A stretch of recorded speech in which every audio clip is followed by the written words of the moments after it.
if you know what I mean.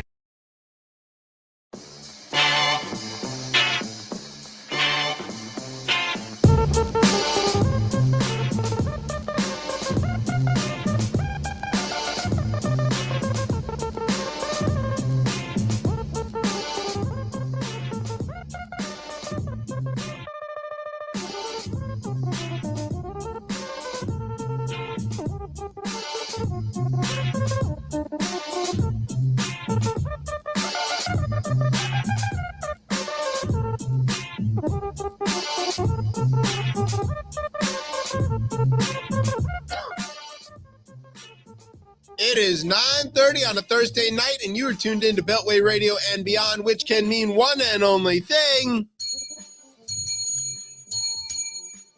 This is ChipChat. Welcome to ChipChat, everybody. Hi, I'm Chip. Who are you, Tez? You just told him.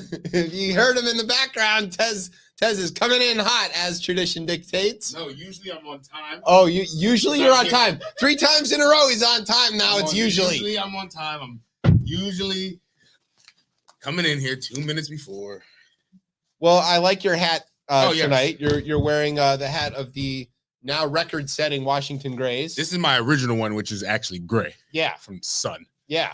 The sun. Never mind. The sun turns things gray. Is that what happened to my beard? It's from being outside. Thought it was stress and getting old. No, just the sun. Just the sun. The new sun. Oh, shit. Okay, never mind. Scare everybody. Yeah. What is this? This is a book. A big one, yes. The Wide, Wide Sea. Yes. Oh, it's all about conquest and James Cook sailing for Mother England and eventually getting killed by Hawaiians. Yeah. Because they were like, why did you come back so soon? Well, he needed stuff. He did. He had run out of stuff and he needed to get back. That was the last gas station he knew. It is, yeah. It's literally true. Yeah. Go look it up. It's in your book. It's a very. You're pretty far along in this. Yeah, this is almost done. Like 10 pages left. He's stupid. He's out. The ego is wild. He didn't have to die in the actual battle itself. Like anyways. But the Hawaiians eventually were nice enough to gonna negotiate giving back his limbs and stuff. They buried him at sea. That's good. He gave them many diseases. Welcome back from his homeland. Yes. And your homeland. Yeah, I'm definitely back from there. Oh God! Congratulations on your Euro final. You're about to I finally defeat the Spanish Armada. I don't think that's gonna happen because I think so. As I've said, and I gotta find a quote. I have it somewhere before I close all this stuff out. I told my fellow friends and coworkers, I was like, don't worry, it's more than likely that England is going to England on Sunday. Yes. And it's also for a squad that's always talking about footballs coming home, they're always getting sent home with no trophies. Okay. It's going to happen again. But now, Saka, Yes, but trust me, I'm weird with England. Like I want, like when they win, I'm like, yeah, and when they lose, I kind of laugh. Foden, I mean, yes, no, it's also this is the hottest squad you could possibly have. But it's not not to mention your amazing goalkeeper. Oh, yeah, Mr. Frog Splash himself. Most shutouts in history. Oh, Ramsdale, you mean? I'm not sure. No. No, I don't know. Everton great Jordan Pickford. What do you? Roger's here. Let's get on to the show. Okay, yes.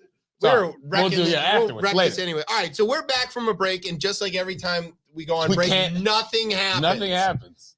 What didn't happen was Joe Biden had an abysmal debate performance. That actually happened while we were on the air. Oh, my God. I should have called in. I was up. It was 2:00 in the morning. I was at a hotel outside of Heathrow. And the Supreme Court took all the governmental power for itself, except for the power that they gave to the current president and all future presidents, apparently. More on those things later. The big news, of course, is not England in the Euro final. Nope. Or Berhalter getting fired over here, thank God. Obviously. Or various other things. The big news, of course, is that Roger Mooking is back. Yes, from the with show. Something new. So new, in fact, that we don't even really know exactly what it is. No. It comes out tomorrow. And so we don't get to know, but we're going to ask him and he's going to tell us. God bless him for coming on this show. to announce something. Wait till you find out how that came to be. Oh, because you actually know, because I think I sent you a screenshot and text message. Okay. Anyway, so we're gonna ask him about his new stuff. Also tonight, we're gonna play our favorite game, the clip game. Yeah. I thought I was gonna be prepared for that. I'm not prepared for You're not prepared for it. Anything. Brian is the only person on the planet who's prepared for the clip game because he makes the game. That's how it works. That works. So it's gonna be a packed show. It's short. I mean, literally not a lot written. No. But, I mean, when they say even preparing for the show, I obviously looked through it and I was just like, no, you didn't. I definitely did. And I just all the topics, I was like, oh yeah, I've been screaming about them to everybody. Like I'm in a very interesting place right now. Yeah, I am to be. Because I'm being very we need to be very practical about what happens. I just watched a press conference that the media was waiting for. They've been waiting for this moment. I listened to it. Yeah, we're going to talk about that. But anyways, yeah, my anxiety level has been. My therapist, I had therapy on Wednesday, or Wednesday yesterday, whatever. And she goes, "It's clear you're well over 100." And I was like, "Yeah, I think so." So fortunately, we have this show, which is our real therapy. Exactly, and also too, I'm sure that anytime Roger comes on, it's always a calming influence. Yeah. I mean, he's going to help us burn out our problems. Exactly. There we go. There you go. It's a little callback. Good call. Okay. So do you have a word? Yeah, I got a word. Okay, I'm ready. Sit back, grab some. It's Inside Out time. You're listening to the best show, the only show, Chip Chat on Beltway Radio and beyond. Sweeps.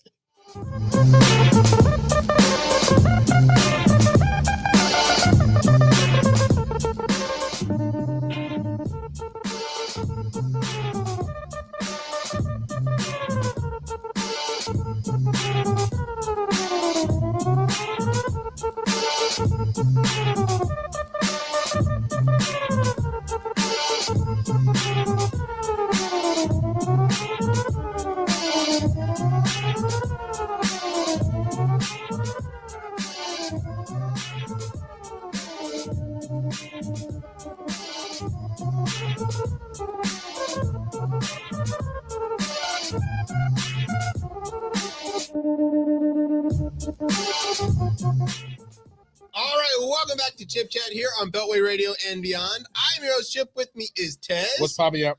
All right, so we're going to get to it. Ready? Straight to it. Roger Mooking is a man of many talents. When he's in the studio making music, some folks say he's cooking. When he's in the kitchen cooking, some folks say he's a vision. And when he's creating grand works of visual art, some folks say it's poetry. And when he's rhyming over a beat, well, that, my friends, is how we bring this whole metaphor full circle. Roger has a new project out, which we can't wait to find out more about because we don't even know. Roger, welcome back to Chip Chat. Yeah, what's up, yo? How y'all doing, fams? Whoa, we got some weird audio stuff. Where are you? Weird audio. What's wrong with the audio, dog? I don't know, Brian. I don't know. We'll fix it. I may kick you out and have you come back in, but you look like you're out on a farm or something. One second. Let me try something. Oh, hold on. We're fixing it. One second. How's that? Much better. Great. Much better? Yes. Oh, yes. Awesome. There it is. Okay, where are you? I'm at I got this retreat compound I do stuff at. It's called Rocklands Market, so I'm out there. Oh, wow. Okay. Well, it looks relaxing and rustic, which we could use some right now. So no comment. So, yeah, right. Right. Don't worry. We're going to ask you lots of comments. So a little while ago, lots of comments is a crazy thing. Anyways, go ahead. Sorry. A little while ago, I would say maybe a month or so ago, a couple months ago, Roger, you sent me a message that said something to the effect of, I've got something new and cool to tell folks about. Can I come on the show and tell them? And we were like, absolutely. And then you said the due date, it's coming out tomorrow. And we were like, perfect. Let's get you on. So what is this new thing that you've got happening tomorrow? Well, there's a few things. There's a few things right now. So tomorrow actually is like a new thing that's an old thing. So y'all know me, like, I guess y'all kind of were introduced to me through Manfire Food and stuff, right? That's where we started, but we also Yeah. know you as a musician. Yeah, you know me, musician. So this, we're actually releasing for the very first time my original group from Edmonton when I was like a teenager. We're releasing the singles that like really blew up here. So we had just put them out like as little handwritten cassettes back in the days on consignment and selling them into stores. But we got like nominated for Juno Awards off of that, which is like Grammy in Canada. Juno Yeah. Awards, and we won all these Canadian Music Video Awards, and that kind of morphed into the group that I ended up being in that really did really well. So we're releasing the singles of that it's called Jungle Man, and the B-side is called The Vibe. And it's like limited edition, 7-inch vinyl. It's the first time it's ever being released in like 30 years. Is this what I seen you posting like you was printing up in Jamaica? Yeah, I got that was wrong. like clips or something.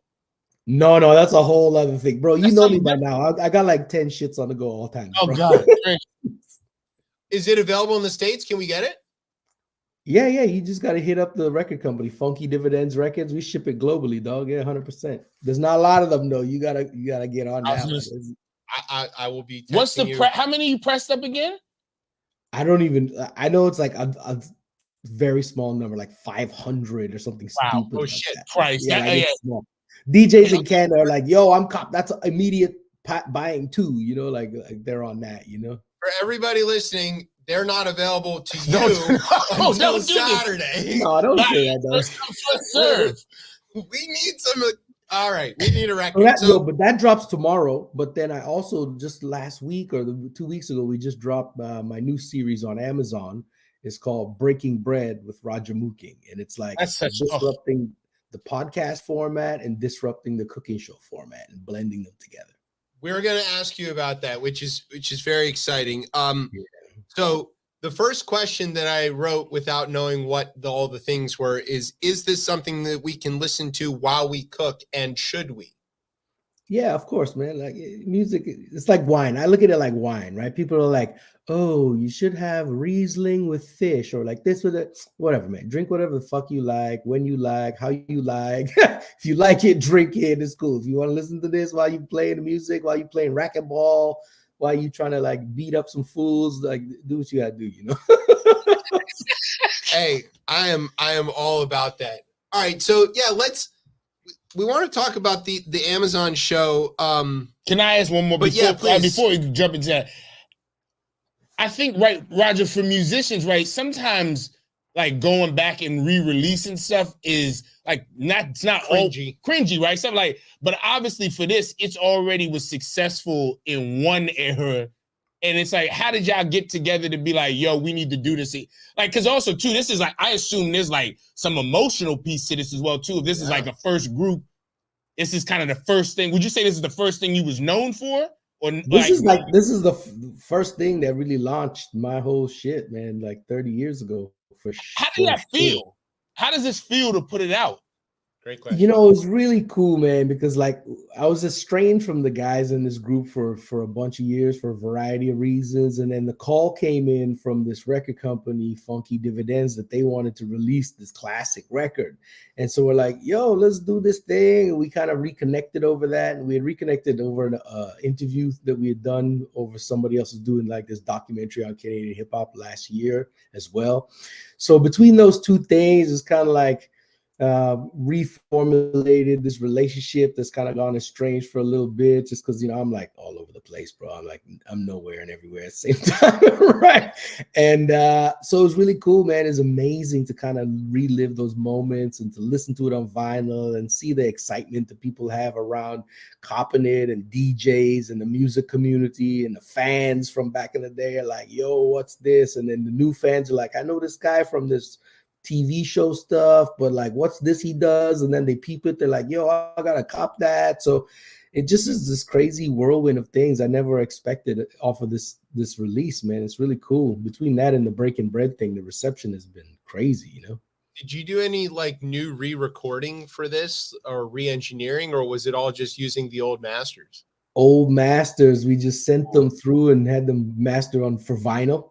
And I got to tell you, like a few people hit me up, like, you know, people who know music and mixing and production are like, yo, I like the new mix. And I'm like, yo, it's no same mix. It's just for vinyl. You know, that's just the magic of the vinyl.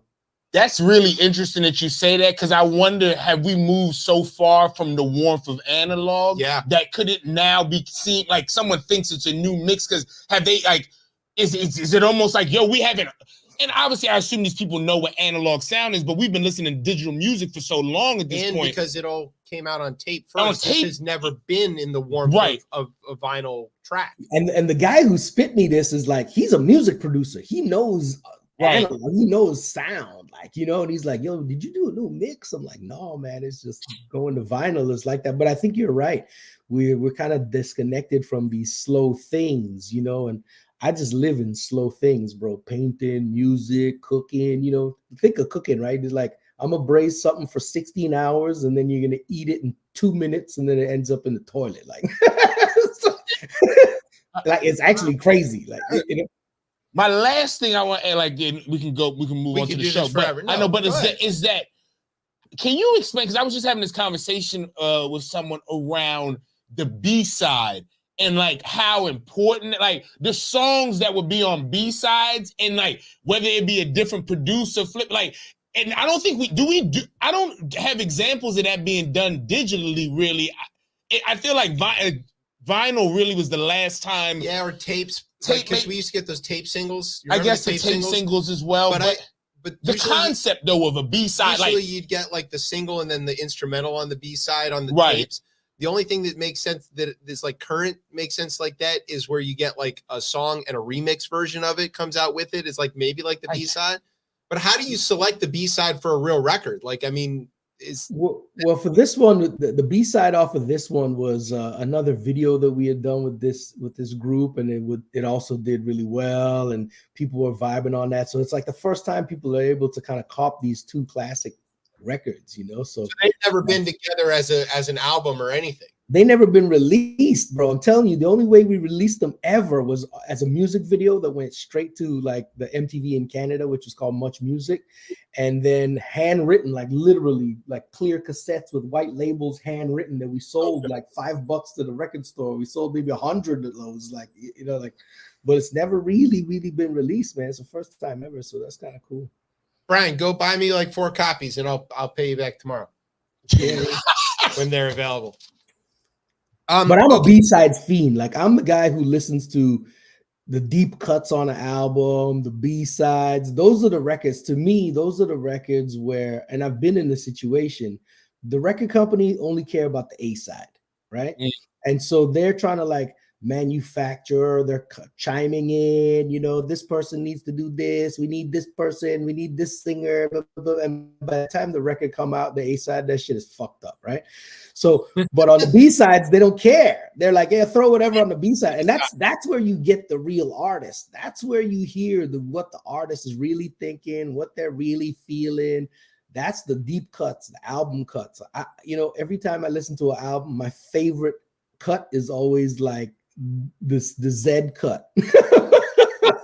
So real, yo. That's very Canadian, the Z cut. Yeah. So immediately click. No, but I'm definitely an album person too. Like, I'm a cover to cover because I grew up in like the tape era where you had to listen all the way through basically.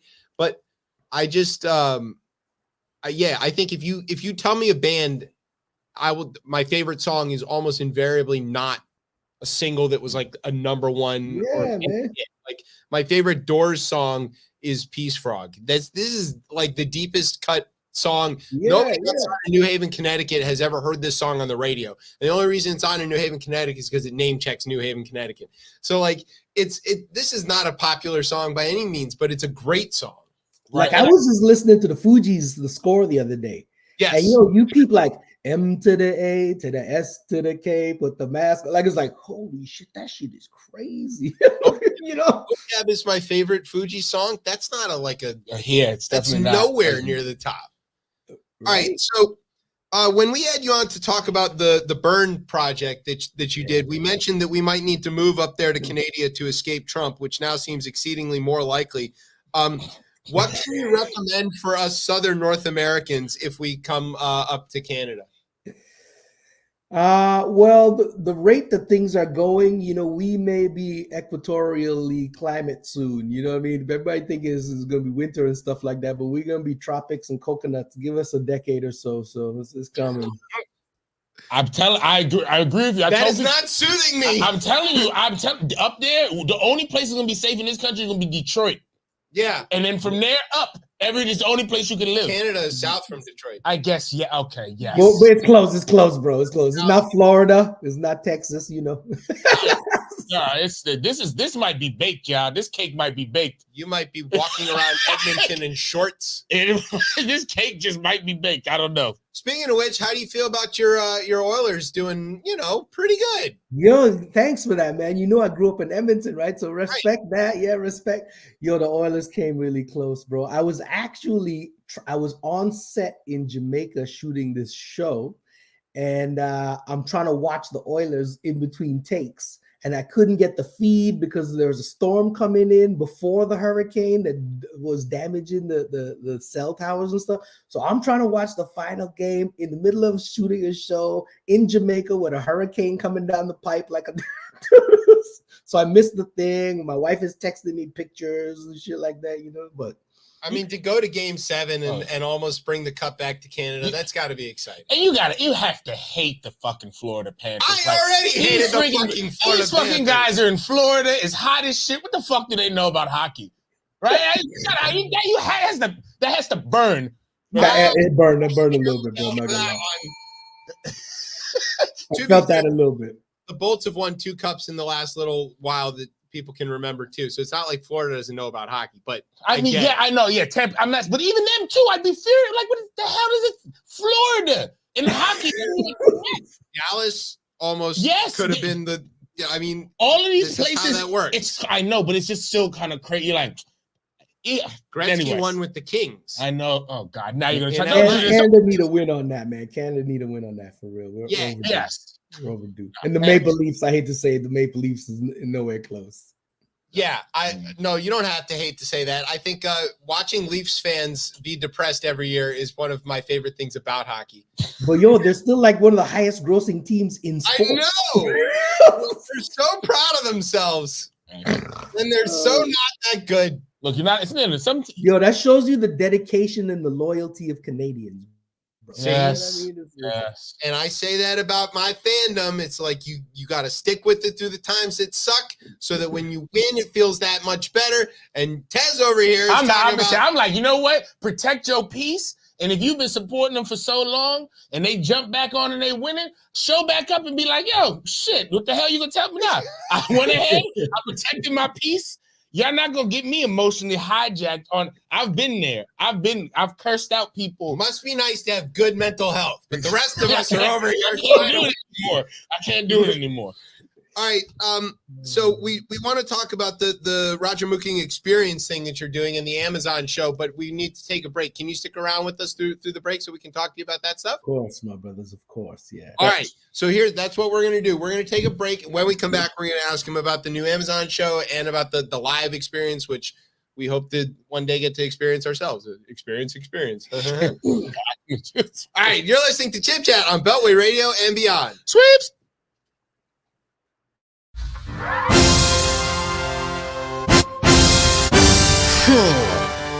Brenda, think it was Brenda, sleeping with the mailman, return to sender. And her friend is the one with tremendous flair, a devilish grin and a world less care. When I walk into the room, they stop and they say, hey, what's up? You don't know me, but my friend named Belinda. We think you're kinda cute, so let's not pretend. Well, if I do say so, I take your word for it if you too say so. Don't say stop if you too say go. It's a 2-4-1 and it's Tuesday, yo. So we start chatting, blah, blah, blah. Belinda from Cali, Brenda from Manhattan. Never been north and I shoulda knew then. Said they wish they always had Canadian friends. Do I like snow in? What about the weekend? Have I ever been to the spots that they be in? No, yes, if I do say though. I do make noise and I do lay low. I do my thing and I do make dough. I don't stay still and I don't do blow. That's when the mood turn blue. Too bad to be good and too good to be true.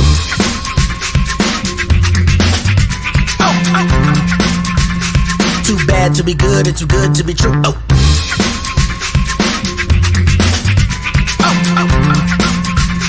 Too bad to be good and too good to be true.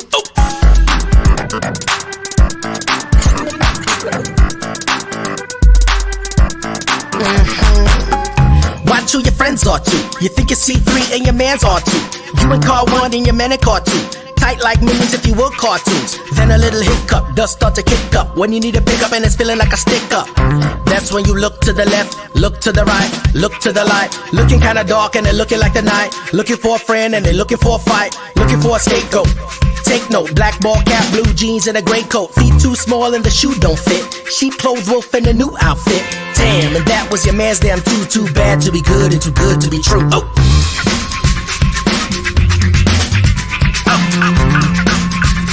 Too bad to be good and too good to be true. Oh. Oh. Too bad to be good and too good to be true.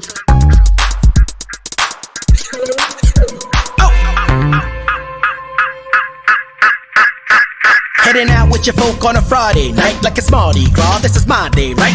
Slide in the right back door like a DM. Uber pull up, it's the best European. Pull to the spot so cold but it's hot. Name on the list with the line round the block. You dress so fresh they think you a star. Everybody buying your drinks at the bar. Your girl find a mate, your man find a date. Feeling super picky cause tonight is your day. Right about the time that your eyes start to look up. It's falling apart now, it's time for a hookup. Match with a cutie, very firm booty. Hotter in person than a pick in a fruity. But damn, they slept with your best friend too. Too bad to be good and too good to be true. Oh. Oh. Too bad to be good and too good to be true. Oh.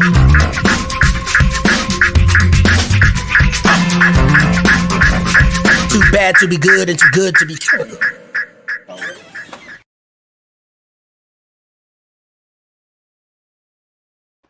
All right, welcome back to Chip Chat here on Beltway Radio and Beyond. I'm your host, Chip. With me is Tez. What's popping out? And that was a track from our guest, Roger Mooking. Hey, Raj. What's up? But while we were in the break, I feel like we do need to ask you one question. Uh-oh. Tez does not think we should ask you this question, but we're here for controversy. I know this is I know exactly what you got. Go. Okay. Exactly. How has the Drake Kendrick thing been received in Canada? How has it been? I don't know. I haven't been in Canada very much while this is all going down, to be honest. Okay, probably safe answer. Good job. No, it was a true answer. I haven't been around Canada very much. I'm in Jamaica. Good job. Yeah, we don't want to touch that with a 20-foot pole, but we just figured that we have like a Canadian hip hop superstar with us. Who better to ask? Yo, hear my thing with this, my brother. The amount of energy we invest in beef, if we put 1/10 of that energy in connecting, my brother, you know how powerful we would be, my dog. Jeez, don't even get me started on that. If I put that much effort into beef, I better end up with barbecue at the end. That's good as well too. I think to your point, right? I don't want to discount the piece of it. Like, this has always been in hip hop, okay, right? I ain't discounting that. People been going back from the beginning, but it's almost like this one feels interestingly different. Yeah, and I have my thoughts on it, but I think to your point as well too, we could definitely be focused. I think most of the rap beefs that I can remember basically were fake and set up by the record companies to sell records. And this one doesn't. Is this one different than that? Look at the trajectory. Let's take this Drake and Kendrick thing aside, right? Because we know how that can end up, right? Stupidness, right? But let's take this aside.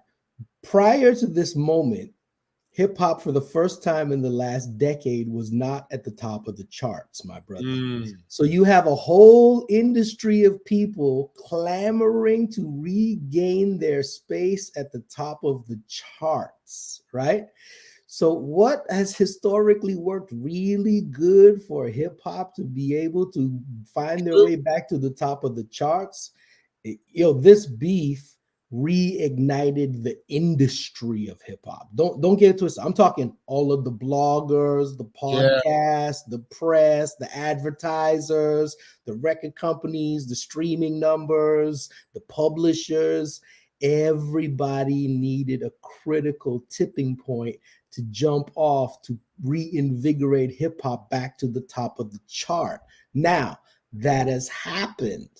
But why is it that we can't do that with creating a momentum of greatness, of like positivity and connection? Like why is that not the case, my Funny brother? too, because Kendrick with the Butterfly album, like kind of did Have that, a butterfly, yeah. by himself, and now here he is again doing it's like this is twice now that he's done. I wonder though. I feel that moment to Pimp a Butterfly, I feel like is obviously it's different. That was than much what, more positive, and it in the time and what was going on right then is just completely like that was trying to speak to something very specific that was happening. Yes, but it's weird. I think like in one way, I would say, well, oh wow, people are excited for actual like lyricism, but I don't think it's that. I think people are excited for hate. Everybody's it ain't My like brother, stop. Yes, you're not incorrect. The social media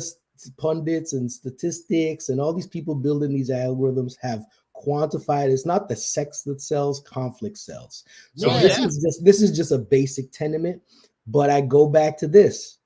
An entire industry needed a moment to reclaim their position. And the moment that the industry saw a moment to reclaim the position, the entire industry jumped on it. Again, podcasts, media, radio stations, everybody jumped behind this thing because it was a critical mass to be able to try to take, let's say, Taylor Swift out the number one spot, because right. This is what happened for the first time in a decade.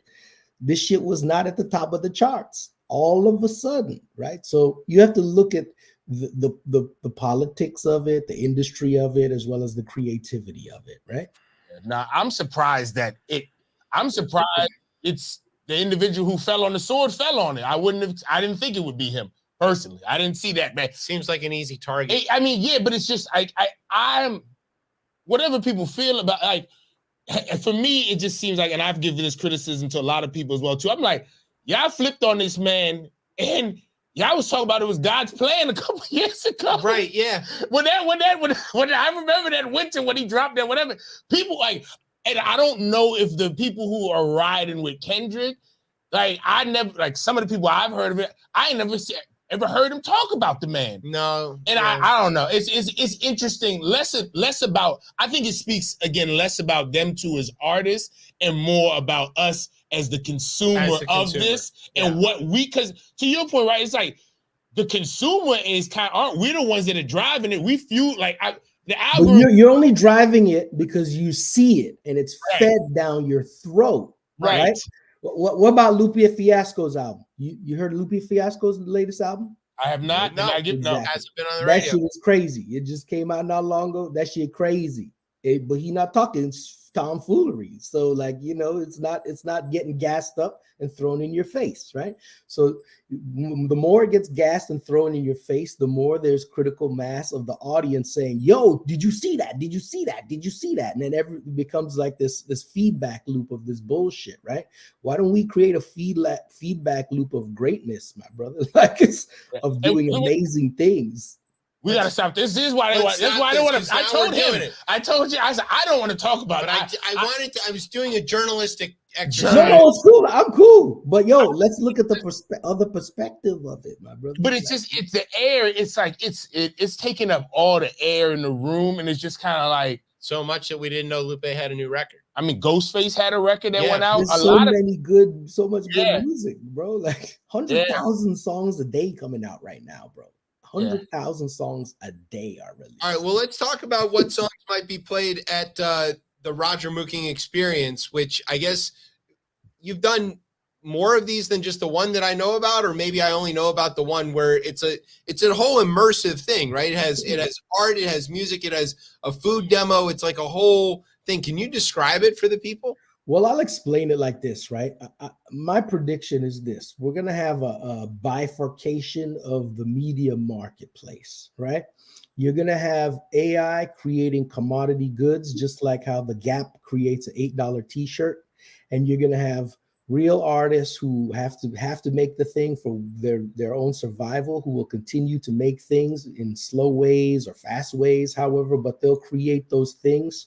And that stuff will not be a commodity product, and it will be based around real emotion, moments, and also experiences. So now I think in the moment of that, we're going to drive around experiences, being in person, face to face. You're already seeing it, like dating apps have already reached critical mass. People are like, yo, I'm going on a face to face. Like this shit is some new. Right. Crazy. So I got stock in Bumble. I'm eating it. I mean, yeah, that's you're eating it. It's all dead, bro. So this is what's happening. We're going back to experiences. So a few years ago, I gambled on experiences, and then you started seeing me do the burn and the reading and all these different art installations. And then I put out the Curious Sounds book that goes with the Sound Bites album. Right. And all those things are multi-level, immersive, interactive things that have food, music, literature, visual art, all that stuff. And as I continue to dive further and further into that world, people in like the art gallery world or the advertising world or the music world are like, whoa, what is this world that you're building with all of these different touch points, like all these different creative touch points that I'm creating, right? And so they're like, yo, I want a Rajamuki experience. So then I go in, like I don't do no cookie cutter, right? I work with every team and I custom build experiences for every team. So the stuff I did at the burn or the stuff that I did for Swim Drink Fish with the art installation, that was also like I did the canopies and the signature cocktails for it. I made this custom board that was designed around the art piece that I had up for auction.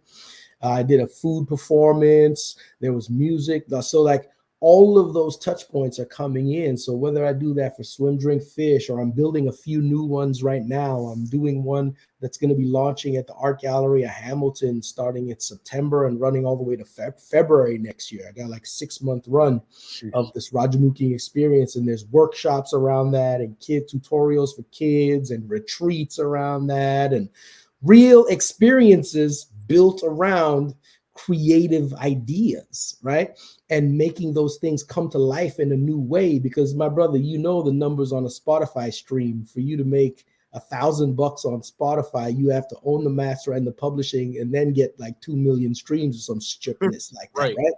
So I refuse to play that game. I'm not a slave under this system, bro. I create experiences. You come see that shit live. You could buy the book. You could buy the hats. You could come to my spot here where I do retreats. You could do everything is live, tactile, experiential, and immersive. And you can go stream it on the digital stuff as well, or you could go cop it, digitally, and that's cool. But I'm banking on experience. So every experience is totally different, but they're all immersive and interactive. So I love this idea. I have also basically stopped. I think my version of this is like, I don't take a lot of photos when I go places. So like I show when I go to certain things, I try to leave the phone and in the I try pocket. to just take it in. Yeah. I fully agree on that. We took the girls to see Joan Jett and Alanis Morissette just like a week ago, and crazy. It was so cool. And like, my middle one, she's 5.5, knows every word to every Joan Jett song, and like all the people around her like, this is great. Is this your first concert? She goes, no. I saw Kiss already. I'm in the Kiss army. And I'm like, okay. Wow. I'm very proud of my parenting on that. But like, my wife took 1 million photos. Yeah. And I took like 4 because I didn't want to like stop singing with my kids. It was an experience. Yeah, it's experience, brother. This is, and you'll remember that, and they'll remember that more than they'll look at the phone. How many pictures you have on your computer you haven't looked at? You don't look at them, bro. You tell your friends. But back to Roger's piece of things used to be like, and not that I'm out here pining for us going back and canceling. Technology has its place. It's a tool. It's advanced things. But I think photos, right? One, you had to take a decent photo the first time. Like, there's only a certain amount on the roll. So many on the roll, right? Roll, yeah. And like even just the whole process, like I can remember my mother like giving me like the photo roll and like go to People's and get it developed. Yeah. And like, Okay, but check this out. Check this out. Yeah. This is also a dangerous narrative, right? To say, yo, it used to be like this, and I covet that time because it's like this now. That's the same mentality that like has certain political figures kind of rising to the top of the fore. As Right? Byron Donalds It's talked like this about how nostalgia for this past time. I'm not talking about that. I'm talking about we are in this time. We are living in this moment, and I'm going to give you experiences for this moment.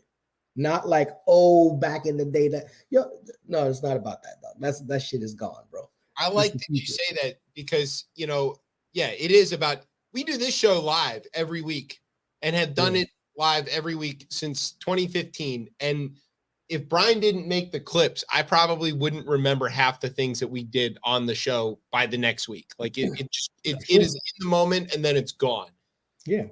So are you going to do one of these Roger Mooking experiences in the DC region? And if so, do you need a couple of MCs? Because we know some people who can help you out. Yo, if you could rustle up some people who are interested in procuring a Roger Mooking experience, that'd be really cool. That we could build something around. I would love to. Yo, man, I got no shortage of ideas. It'd be crazy to do something in DC. It's such a hot political climate. We could do something really interesting. In the local DC arts community, maybe some people in DC government who we could, get some of that going. So we'll get those contacts working. All right. So tell us about this Amazon show. You're breaking bread. Now I've been told bread is pretty soft, doesn't always break evenly. So you have to be careful how you do that. You maybe try fixing it. Okay. So the whole concept of this breaking bread was there's a few things around this, right? One is I want to disrupt the format of the podcast as well as the traditional dump and stir cooking show, right? So kind of living in the middle space of that, but we're using food as the great connector because I believe food is the greatest connector globally, right? So what we're doing is taking noteworthy figures. We have we did the first episode with Cardinal Official, which is a legend. Yeah, it's so dope. We have a Grammy award-winning person coming next, and we got a Canopy and Oscar somebody coming after that. So we got these things lined up lovely. But the whole point is everybody has an emotional food trigger, a positive emotional food trigger. For me, I tell you, I'm standing at the counter. I'm about 4 years old. I'm on a chair. My dad is over my shoulder. There's a bowl of pork farce in front of me, some wonton wrappers. He's showing me how to wrap wontons because I love how to make wontons. And that is emblazoned in my brain, and it's a core food memory for me. So every time I even see wonton, I go right back to that moment, right? So everybody has emotional food trigger like that. So we're using that food trigger as a gateway to cook that dish with them in the kitchen. And over the course of hours, we cook that dish, we're chatting, we're getting some information, and then we sit down and when we just eat and talk peeps. By the time they've dove into their emotional food trigger, they spent a few hours cooking and hanging out, they see that everything is crispy, and we sit down and talk, the conversation just unravels in a totally different kind of way, man. The comfort level is very, very high. Everybody's safe space. I'm not trying to do no gotcha. I'm not trying to gotcha nobody. I don't care about that shit. A lot of other people can go gotcha, I'm just trying to have a great, really amazing, human, candid conversation that is really drawing from a really raw, emotional place from us together collectively, and we sharing in food and breaking bread. I mean, this is what I'm talking about, my brother. We can either dive in and feed negativity, or we could dive in and feed positivity.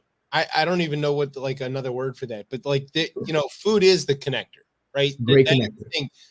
People even so we live in an international city. There's people from all over the world, and when somebody mentions, at least in my experience, that they're from such and such a place, the first thing anybody says is, "Oh, I love insert that country's food." Yeah. That's the way we know each other. We don't, or music maybe, but usually it's about food. It's usually food. Do you know anything about Ethiopia? Not much. Yeah. Do you know a lot about Ethiopian food? Yes. Absolutely, because it is the staple food of Washington, D.C. Yeah. I had that conversation literally 2 days ago. Someone who moved to New York and was just like, I can't get good Ethiopian food because again, we just have an influx of the They're here, and like same for like other DC cultures. has Vietnamese and Ethiopian. Yeah. That is the things that we have. Yeah, I mean, we have other things too, but like we have those in spades, and it is fantastic. And I can't imagine living in a world without them. And then when I got mailed to Connecticut for a while, I was like, "What the fuck is this? Where's your pho shops?" And they're like, "What's pho?" I'm like, "Oh my god, what's that?" I hate you people. You're walking the streets for a banh mi. I was dying for some yellow peas. It's just like, where is it? Why does your 7-Eleven not have injera? Like, what is? Yeah, right. With you? Yeah, you're right, man. It is the great connector. So, we're using all those things, and the network is broad because, like, I'm in the art world, the music world, the television world, the broadcast world, so the network of people that we have access to. Like I said, some of the people I've been already just spitting and teasing to you there, man. It's crazy, and the momentum and reaction has been incredible. I bet you could get a couple of radio hosts from DC on your show too. Yeah. Whoop whoop. Always self-serve. You gotta come up to the spot here. See, this is the spot. This is where we shoot, we're on a plane. We probably just won't leave as long as we're across the border by November. It's like, I'm not going back. Please, man, keep open arms for us if you can. Okay, but real. I hear a lot of people. I got a lot of people I love in America, my brother. Like so many people I've met over the years, amazing people. And I can't tell you how many people in the last 3 months told me, and they said this during the last run.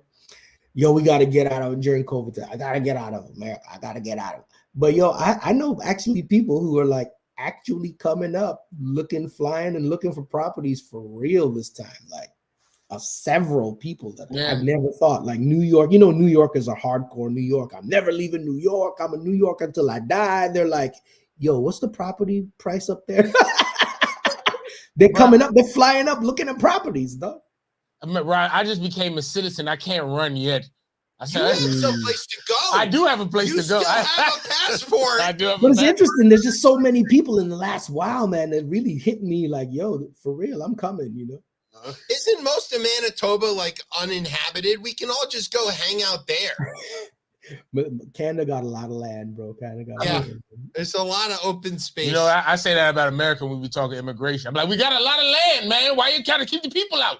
We need people to come through. There's a lot of land around these parts. We also need people in the not just the empty land parts. We need workers. Like, did you just see the report? Anyway. Inflation's down. Nobody knows that. It just comes out on the report. Everybody reported that today, right? CNBC, everybody had the thing, with the inflation's down and the CPI is down by 0.1%. I went down the Google, so many pages on Google to find Fox News covering this. They didn't. How is that possible? Because it's just like a straight news story. And then I remembered. Okay. So in case people want to tune into the Breaking Bread, and of course where they want to get the record, can you tell everybody where to get all this stuff? And go slow because some of us are a little fried from dealing with what's going on down here. So we need to know first how we can watch the show, how we can go to one of the experiences, and then if you feel like telling people where to get the record, you can do that too. But maybe they just let me get the record. Yeah.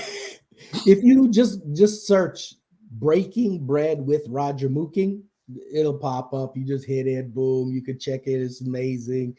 The experiences, you just got to follow along on my socials. Everything is at Roger Mooking. I'm always announcing new ones, and this art gallery thing is coming right away. And so there's a whole bunch of experiences that we're lining up right now, and we're planning stuff out for next year even at this point, because people are all over these experiences thing, man, because everything is one-on-one, right? So really make it really interesting and really memorable, It sounds amazing. We want to be involved. We can't wait. If something is geographically close enough for us to attend, we will be there in a heartbeat. And and we'll take you up on your offer. We'll definitely. I'll text you offline and we can work that out about coming up there maybe forever. And I don't know. Maybe they need people like us. What are we good at? You better be. You're good at reading. Tez is really good at reading. Maybe you need help reading. He's pretty good, Canada. You only know. I do only know one. They language. know two. They do know two languages. Yeah, you got to learn to read in French. All right. No, it's not. Roger, we know you're a very busy guy, and Yes. we cannot thank you enough for being on our show and coming to announce your new record, which, like I said, please go out and get it tomorrow, but please save me a copy in case I'm a little slow getting up in the morning. So, and one more time, where can everybody follow you at whatever? At Roger Mooking. You see the name on the thing there, just at in front of that, and you're good to go. And everything, rogermooking.com, everything is all the same. Just hit it up, man. Hit it up. Follow along. There's a lot of really incredible shit coming down the pipe. We cannot wait. Yes. All right. Always illuminating, Roger. Yes, Thank you, brother. you're one of our favorite guests. We cannot wait to have you back. We are gonna go hit our break and then go on to the Sad third shit. half of the sad shit. I think Why can't we end the show now? No. Let's end the show Yeah, now. what are you talking about in the third segment? What's the third segment? Well, first we have a segment called Stuff We Need to Talk About, which is the debate, the immunity and Chevron deference. You know, this is where we're gonna wallow in our sadness. Then We can end the show right now. This would be a perfect show. Brian could go home early for once. We could all be like, yo, we leave on positivity. No. So what's y'all take on the debate? What's y'all take on the debate? I'm interested. Sad, bad, not Yo, good. Roger, I You was see my shirt? It says a shit show supervisor. That is what we That's all what are I here feel like in right America. now. We are a shit show. Roger, I was in me and my family went back to London, and we went to Gibraltar after that, and I was on a little boat with my daughter. We was dolphin watching, and she strike up a conversation with these kids on there, and they find out that she's American, and it was over from there. The kids looked up, and they asking me, and I'm trying to bang. I'm like, look, here's my British passport. I said, yo, I know my accent. I know my accent is gone. Yeah. It never was there. And it was like, and they just joking like, oh, which one are you gonna choose? And they're laughing. They're laughing again, laughing. These must be 10 or 11-year-old. And You I'm know like, why? Because they're safely on the other side of the So Atlantic. do you feel like both choices are a bad choice, or one is a better choice than the other? What is it? because I guess I've been in this country. I understand that for better or worse, this shit is a game with real people's lives associated with this shit.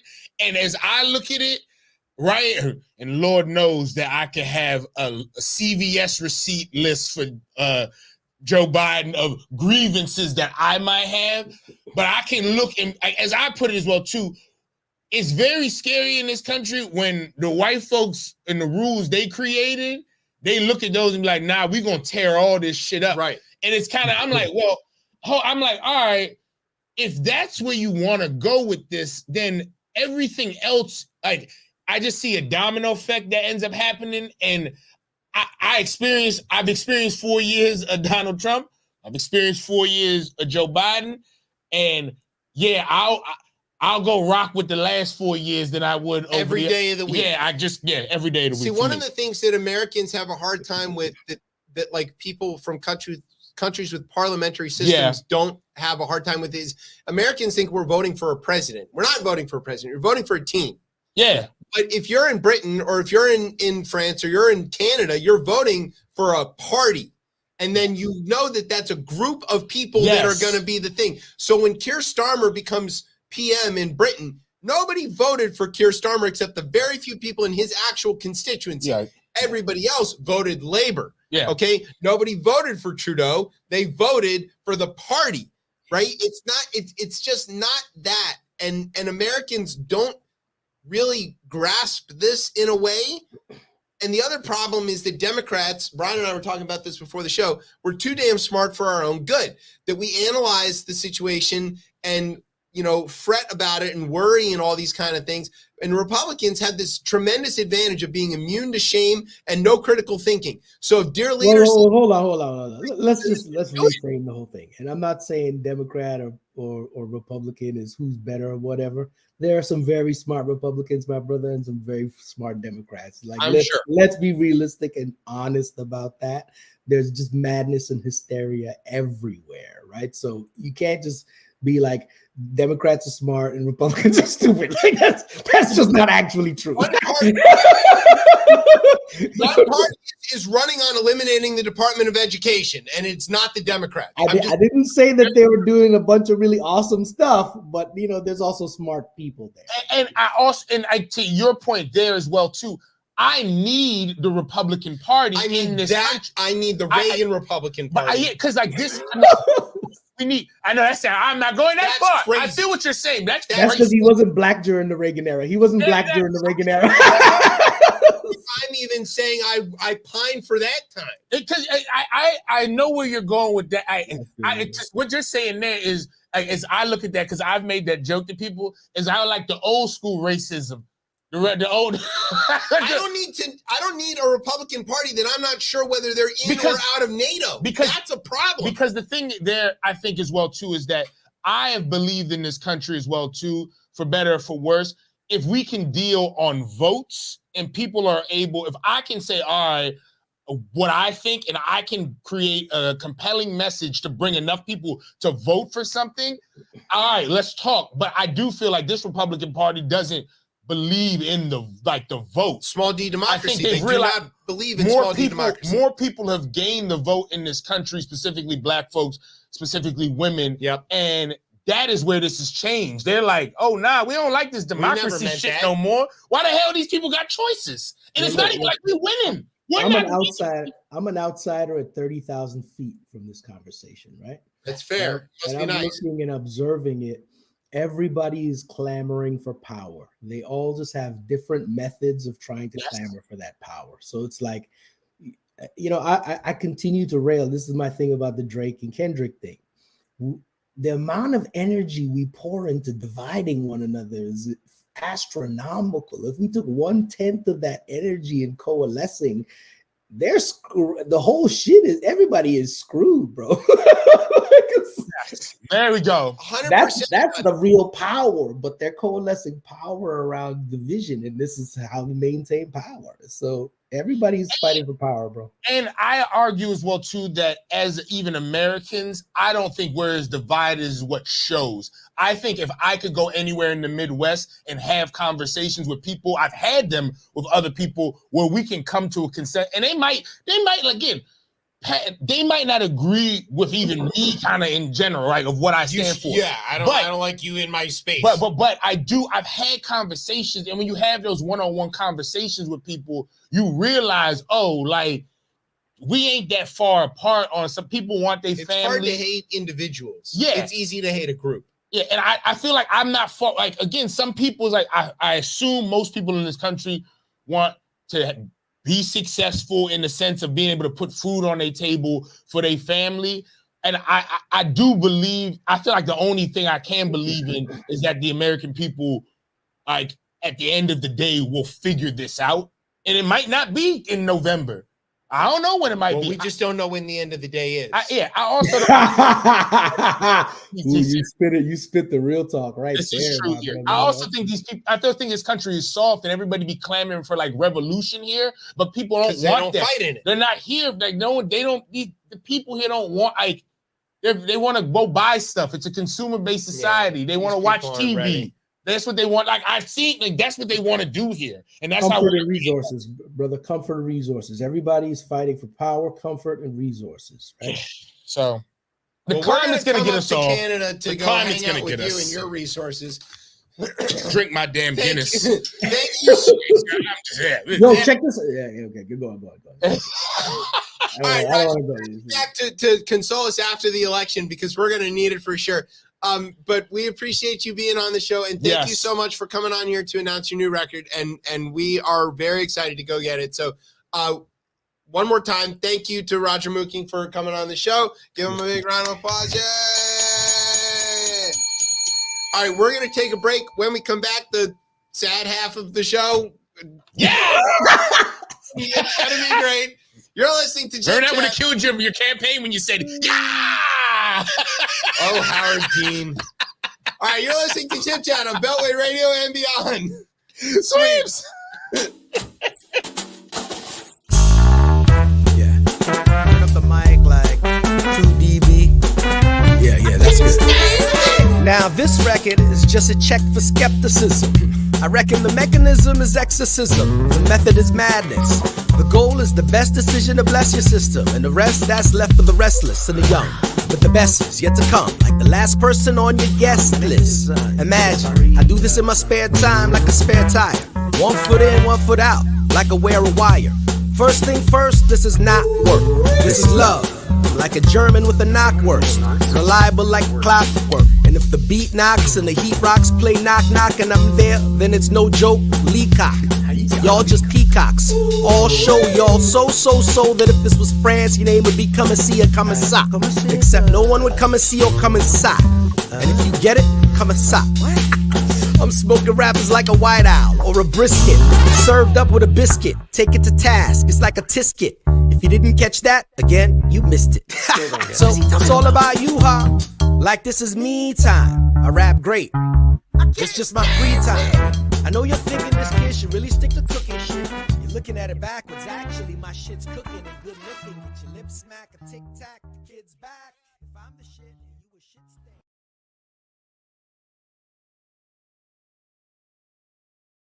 Systems, the company store, the paradigm of absolute control.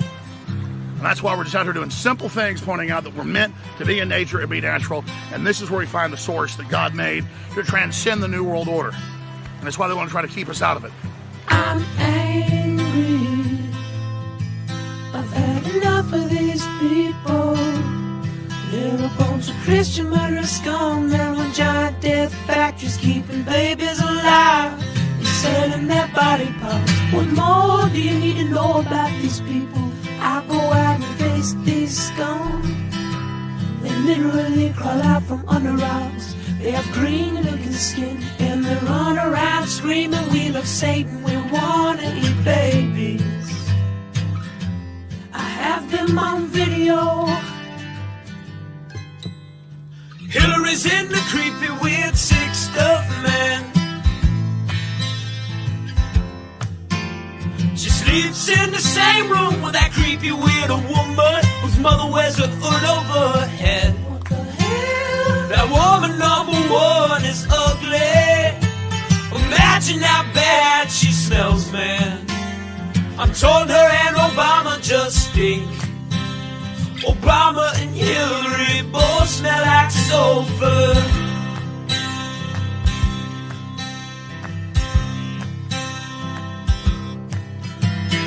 Literal vampire pot and the goblins are hobbling round coming after us.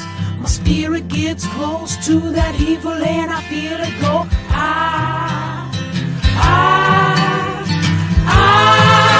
We're such self-centered crap. We don't even notice hell itself rising up against us. Millions of pointed people of the very worst type, and I'm so pissed.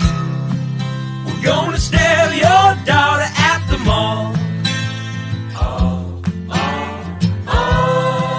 We're gonna stab your wife, your son. We're gonna stab you with a butcher knife, and then the police chief is gonna say, we love our Somalis, we love our Muslims. Oh, they're so good, oh, they're so sweet. All right, welcome back to Chip Chat here on Beltway Radio and beyond. I'm your host, Chip. With me is Tez. What's poppin', yeah? That's one of our favorite Alex Jones songs. Yeah. We say favorite. I know. We laugh at this. I always like to acknowledge, yes, that this is the same man who thinks that a bunch of murdered children was a false flag operation. Yeah. But those fucking and he had InfoWars taken away from him now because of that. So, eventually the legal system works. Yes, bankrupt this man. Yeah. Take everything he has. So now we've come to a part of the show called Stuff We Need to Talk About, which is not stuff that we want to talk about, to be very clear. This is a thing that seems to happen every time we go on break, is that like stuff happens and we don't like it, but we don't have any place to talk about it, because what y'all don't know is that when the cameras turn off and the microphones turn off, we're not allowed to talk to anybody else. Nope. Because everybody in our lives is tired of us yelling about this stuff. I've realized that I tamp it down where I can't. No one. What we've realized really in this country, this place doesn't like anybody. They don't like smart people. Yes. So I'm fine. It's safe for me. But I try, Mr. Literate over here in his fucking nerd books. I be trying to fit in every now and then, and, you know, sometimes sitting around reading books, you're not fitting in. You know how much whiskey we had to drink to get down to like normal? That was tough, but we'll do it for you. Do it for you. Okay, so we're going to talk about the debate first, which this once again, Biden counter-programmed us. That happened with the State of the Union. Yep. It was on Thursday, right as we were on. Patrick was here. We were watching it on the screen. We had the sound off. Good. It looked bad. All right, yes. I watched this in its entirety. We watched it later. It sounded really bad. Now, look, here's a few things. Biden looked really bad. He was clearly overwhelmed by Trump's fire hose of bullshit and lies, including Trump taking credit for a bunch of stuff that Joe Biden did. He's like, I'm the one that lowered insulin prices. And Biden looked at him like, are you fucking serious? And like I mentioned to Brian earlier, one of the things that holds Biden back is that he's too decent. He's too good of a person to respond the way that you know he wants to. Because even in the press conference today, he was like, well, you know, what I thought of this guy is you know what? I shouldn't say that. And then he just stops and he doesn't say the thing because his mother raised him right or something. Right. I don't have that problem. So no slant to my mom, of course, she did her best, but this is tough. So anyway, the response from the Democrats has been terrible. It's terrible. So first is should he step aside? If so, who would replace him? Was it just a bad night? Can he afford another bad night? Was it just an episode? Will this be forgotten? It will not be forgotten. Did it change any minds? Joe Walsh told everybody, who's not a Democrat, but Joe Walsh told everybody, he's like, look, it doesn't matter. He could be the worst. He could come out there and absolutely fall down, you know, and trip. It doesn't matter. The alternative is so much worse. Where are we with this? I mean, there's no good alternative. There's no legal way to get to an alternative, or not legal, but there's no like fair way to get to an alternative. I mean, delegate primary. Yeah, there's a few things I guess here. I think his only weakness in the polls is the thing he can't change. Is that he's old. Yeah. Like if we think about well, and certain things that are true, but people don't believe. The economy is good, right? Wages have risen 4% year to date, while inflation has been 3%. That means that people are making more money than the rate of inflation. I think why people feel that way is because in any other administration, we hear this from Janet Yellen, we hear this from Jerome Powell. I don't know. I think his age plays into this because I don't hear if he's not compelling enough or he's not being able to get that message. He's not getting the message, and that is on the administration, yes, right? And the campaign, right? Because you have to create a compelling message to be able. And the debate was an area where he should have been able to do. And how do you I can only imagine. We know how the presidency ages people. Yes. And again, think about what he starts his presidency with. Like, again, we're in a massive crisis. I some of this here, I always tell them, I'm not waving my hand or my flag is like, oh, I'm the biggest Joe Biden fan. But again, this is about the future of the Supreme Court. This is about democracy as it stands. But then I start to ask, I mean, some people are very worried about this. And I know the Democrats' response wasn't necessarily great, but I think it's a valid response for what I watched in its entirety and what people took out of it. A lot of those numbers as well, too, for the debate from what I've seen is I want to say about 48% of people turned it off within 6 or 7 minutes. Yeah. Right? I think there's only been 22% of people who watches in entirety. Masochists over here, me and you. Yeah. So we have to. Yeah, it's like what the half of the viewers saw was the first 6 to 10 minutes, and that was very tough. I mean, he got a lot feistier in Yes. the middle of it, especially when they started talking about veterans and when like Trump called his son a loser and stuff like that. Like, but no one, I don't but even. people didn't see that. They didn't see that. Another thing that, look, have you ever been in a situation where you're talking to somebody or in a meeting where the other person is just saying the most completely insane things? Yeah. There's a point where you're just like, what the fuck? And you just stop being able to articulate any cohesive thought because you're just overwhelmed by the fuck all nonsense of it. And Brian was here. He saw it. He's got thoughts on it, I'm sure. And we'd love to get his point of view. Also, just as a general rule, Democrats, when we're trying to tell each other to calm the fuck down, don't call us bedwetters. That's not a good metaphor. Tell people to chill out. Tell them to get their stuff together. Tell them to take a moment and relax, refocus, things like that. Don't say that they're bedwetters. Don't call them pearl clutchers. Don't just stop with the pejoratives. It's not helpful. All right, fine. Moving on. Go ahead, Brian. I would like to bring back what Roger said. He mentioned the fact of chaos and hatred sells, not sex, just chaos and hate. And this is what we got in that debate. It was chaos. It is like we've been saying it. I mean, the headline is grumpy old men. That was it. And the unfortunate thing is like, mind you, I'm old enough, not that old, to remember some civil debates. Brian remembers Nixon Kennedy. Yes, well, not that far. I remember. It's the first televised debate. Yes, but I do remember Carter Reagan. Yeah. So, and Reagan didn't act aggressive.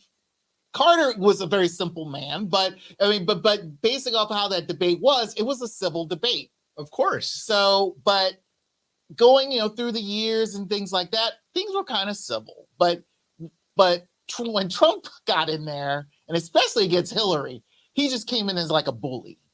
And here again, he figures like when he faced Biden the first time, he was trying to use that bullyism again, but not realizing the fact that Biden could bite back.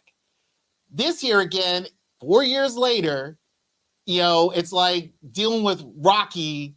If you're thinking of that as, but Rocky Balboa, if you remember Rocky 5 that everyone kind of forgets, when he was facing that sort of, guy who was, younger, way younger, even though Trump isn't, but it was just a little aggressive and more feisty. But you're facing an older person, an older fighter. And I think that's how this is. But still, it's like, why are we watching this? So look, the chaos part of it is that's what drives ratings, right? Friend of the show, Dylan Ford, he was on, does the history stuff and talks about real estate. We got to get him back. But he posted a video where he was at like a forum for digital creators. And the guy who was sort of running this thing basically told everybody, when you get a comment that is controversial, engage with that, because that drives more views, that drives more attention, because that's what the algorithm is feeding to the people. The debate gave plenty of content for people who want to create that. But I want to really hammer on the point here is that whatever Joe Biden's problem was during that debate, whether he was overwhelmed by Trump's bullshit, whether he was tired, whether he's old, whether he was cranky, whether he'd been on a lot of travel, whether it's the fact that he's a scrappy guy from Scranton who wants to say a lot of cuss words but trying to behave himself because he's a good Catholic boy, all of those things. He's born with a stutter, for God's sakes. All of that. He knows how to run a country. He knows how to manage the office. He knows how to appoint the right kind of people. He knows how to get serious and important legislation through Congress because he was in the Senate for 600 years. He knows how to get shit done. Is he articulate about it? No. Is Trump articulate about anything? Not on your fucking life. But for whatever reason, when Trump is inarticulate and stupid, his people treat that like a virtue. And when Joe Biden is inarticulate or struggles because he's overwhelmed by bullshit, our people turn around and call each other bedwetters. Because, to the Trump piece on there, he could be saying literally anything, but it is less about what he says and the way he says it. and this country and what are people and what he represents. and what he represents. I am your attribution, he says, right? Yeah. So if he goes out but there, that's for one set of that's for one set for but his people. Yes, but then there are other folks that say, "Oh, well, I want my president to be strong," and people look at him as a strong, like which is crazy. But people do see him as strength because he just doesn't give a fuck. All the people who attacked the Capitol, to a man, are all convicted. Just to be clear about that, the Department of Justice has not lost a single case against a January 6th defendant. Not a single one. You want to talk about who's a strong man? Yeah. These are the people who think they're so fucking powerful. They're all in jail. To a man.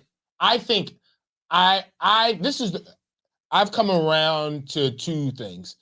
No matter what, it's clear as day of who needs to be voted for on November and November 5th. November 5th. And it's the opposite of what Donald Trump. And people could say, "Oh, you're not like there's nothing in the all right, if you want to go policies for it, like this campaign has just found out about Project 2025. I've been screaming this to people. We've been talking about this for the long. Also, nothing in there is new. Nothing's new. Just a Republican agenda in a book. But it's Tory bullshit made into American.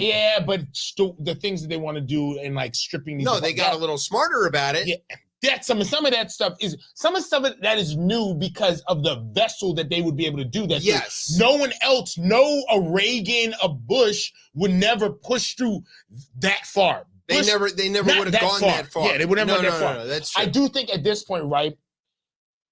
That's clear as day, right? But an alternative, I think the only alternative, honestly, is Kamala Harris. I know that the polling around her over her time as vice president necessarily hasn't been strong, but I think a lot of things end up happening. I would say her last couple of years as vice president has been incredibly strong. But I think people have this vibe, but around she's a black woman. Yeah, that's what it is. You know, we talk about this on the show all the time that we need black women to save us in this country. Can you imagine if we ran one and we're asking the heaviest lift? If Kamala is on the top of the ticket and she wins, let us never ask a single black woman for another thing for 100 years. Yeah, exactly. They have done everything.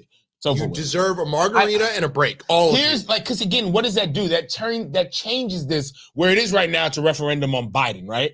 If you move this and go into it, it goes back to being a referendum on Trump, and there's going to be electricity around that convention.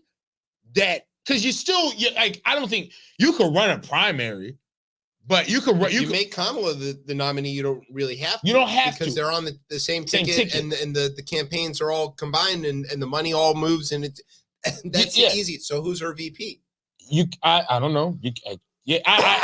For me, you just switch places. That's crazy. No, Joey B you don't do that. VP No, he was a great VP. Because what he needs to do, he was all finger guns and smiles. What he needs to do, obviously, at this point, is take these time to be with his damn family. He's done what he's needed to do. Yes. To transition us out of what we had. If Trump wasn't running, Biden would not have run a second term. He would have handed it off to Kamala, which was the whole plan from the very beginning. He was going to be a transitional figure. He said as much as he stood there with Whitmer and Booker and Kamala, and that was it. And I was ready for that. I was like, yo, this guy is ready to be a one-term president. He's going to do the hard stuff that nobody wants to do because it's politically unpopular and makes it difficult to get reelected. That's what we want. He's going to do the right thing to fix the problem. He did all of that. And then if Trump, the problem is Trump runs and Biden's like, well, I'm the only guy that's beat him. I got to run. That's fair. But I do think, I think there's I think you could run Vice President Harris at the top of the ticket on there. And I think it would add, again, it'd be a jump start, right? Because then right now we kind of know what we got. There ain't you ain't jump starting this. This is it. It's already, the cake has been baked on this. I watched his interview with NATO today.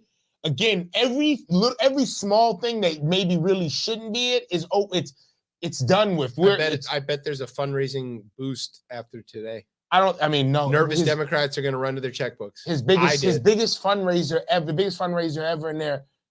George Clooney actually, wildly enough, matters. It matters. Nancy Pelosi makes this decision, though. I think. Here's the one thing that a lot of people has almost sort of completely forgotten.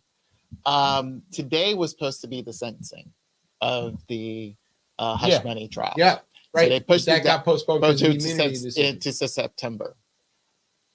So within 2 months, you know, do you still believe the fact is like, keep in mind that Trump can still get convicted. I mean, still get sentenced and be taken and go to jail. And and that's how I feel. Is like I wish it was today.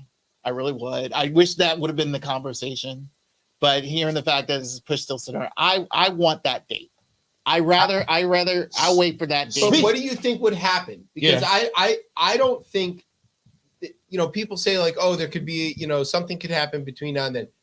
There could be not just a tape. Let's say it's not a tape. Let's say Trump holds a rally tomorrow where for 35 minutes he yells the N-word. Do you think it costs him a single vote? For Trump, you mean? Yeah. I think so. Because, well, you think there are any Trump voters who after everything that has happened, there's something that can tip them out of the scales and go, no, you know what? That's it. That's the final straw. I think fundraising. I think he gets more fundraising if he does that. Yeah. If he gets said that for 35, I think they say it's the second highest. Because let's say this. For him to act like a martyr, saying it's like, I've been framed and all that stuff, and it's like it's a witch hunt, and he's been saying that, but it's like, dude, here are the facts. It doesn't matter. But again, true. Like you said, you got those infested cultists right now with, you know, they can't be saved. If you're talking about those people, they're not savable. I don't think there's any such thing as a moderate Trump voter. I'm telling you that. I've been saying that. I think that when people say, "Oh, well, I'm an independent," it means they're a Trump voter, and but they're lying about it. No, they don't want to say. They don't want to say that's not true. If that is true, he wouldn't have got elected in 2020. There's no way in hell he didn't win the popular vote. This is the thing to remember: is Trump voters know that he is a bad man, and they know that supporting him is bad, and they are guilty. They feel guilty about it, which is why they lie. So when the pollsters call them and say, who are you voting for? They go, I'm undecided. That's a Trump voter. If they're undecided, they're voting for Trump. They're lying to you. They've already decided. They just don't want to tell you the truth. It's not true. I said this. I don't know if you, for any of those who watch the show, on Beltway Radio Network Monday, I mentioned on Real Talk Uncensored, there was a caller who voted for Trump in 2020. He's a black guy who voted for Trump, to be clear. Yeah, to be clear. A Batman, to be honest with you. And he literally said to me, you know, basically said the reason why he voted for Trump was he was a businessman. And my cousin told me this. Yeah. So I figured it's I'm getting upset. And I literally pointed him out to him. What the fuck is going on? Yeah, I literally pointed out to this, like, if he's a businessman, and you, quote unquote, this guy's supposed to, he's researched a lot of hidden agendas, craps, and Illuminati and bullshit. But I told him, if you knew he was a businessman, but did you know how good or bad he was? And I mentioned, knocked out all of the bad businesses that Trump did. So many. I literally said he killed a city. 3-hour show. Yes, I told him he killed a city. And you sitting there telling me you voted for him because he's a businessman, and he jokingly says, "Well, I never said he was good." It's like, dude, it doesn't matter. It's pretty obvious. It's like his own aunt told us, like, please do not vote for this man. His own aunt. Because guess what? There could be a whole different show we could do around, like, I guess, black men. But the question about the debate, because we do want to let Brian go home eventually. Yes, and play the kick game. In the clip game. Oh my God! What the? Oh God! Yeah. All right, let's focus on this. Is that we have maybe a week because the convention's coming. It has to happen this week.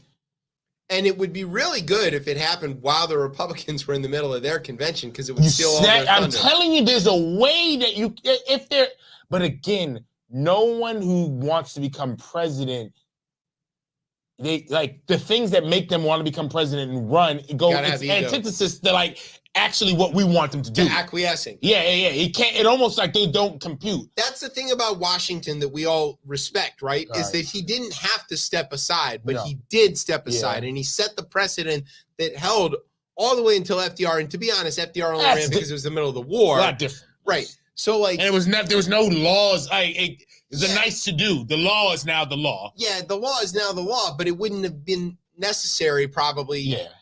Except for Trump. Thank God that was anticipated when we could still pass amendments. But yes, if you want to be not just president, but like any level of politician, we asked Essen Nasser about that. Yeah. Is like there's a level of ego here that you got to be willing to get up every morning and say, I am the solution to whatever the problem is. I live with that kind of ego every day. I get up every morning and think, God, if I was in charge, I could fix this whole country like tomorrow. But I also have enough sense to know that can't be right. And if I was confronted with the situation where everybody is showing me the data, and to Joe Biden's credit today in the press conference, he said, look, if my team came and showed me that there's no chance that I have to win and there is a chance that Kamala has to win, I would drop out and support her. And he said that. But then what's the data then? Well, then he said, show me the data. But he doesn't. And but he he dared the the Democrats to show somebody. Well, he doesn't. What other data? He also challenged the polls. He said, tell me what your confidence level is in the polls right now. Because he's not wrong about that too. Polls are basically way off. I mean, nobody's got this right. 538 is useless. I think there's again opportunity to create an excitement around the Democratic Party, and with who is the VP? I don't like that. You can kind of go ahead. That piece you can figure out. Like the where it becomes excitement is that the Democrats said, "Oh, wait a minute, this is," because almost in a sense what Biden ends up doing, especially if he loses, is he made this as I'm the only one, right? And that almost becomes the same. This is also what Donald Trump is. That's what Stephanopoulos asked him. It's the same thing. And this plays into us us looking at the executive branch like as not 1/3 of the government, right? Looking at it as the sole power. Because again, I don't look at I look at the executive branch, and why I would vote for Joe Biden again is that with him and a Democratic Congress, they were able to pass legislation. Legislation has drastically improved the lives of many, many, many people. And even fuck what it's done right now. 50 years from now, some of the things that are in the IRA are still going to be going on, and they'll be again. Project 2025 is as much about dismantling what happened in 1964 as it is about what's happening now. Yes. They're still trying to undo LBJ. Yeah. So, yeah, that legacy stuff does matter. They asked him today, and he said it's not about legacy. So, because his legacy could be solidified no matter the what. Legislative legacy. Oh, yes, yeah. Like they're still trying to undo Social Security. FDR is smiling, with his cigarette holder. Also, too, and this sounds really crazy to say, I didn't really think that the Trump campaign is actually working this the exact way they should be. You haven't heard from him. You haven't. He's smartly played golf for a week. It's very somebody who knows what they're doing is kind of running that show.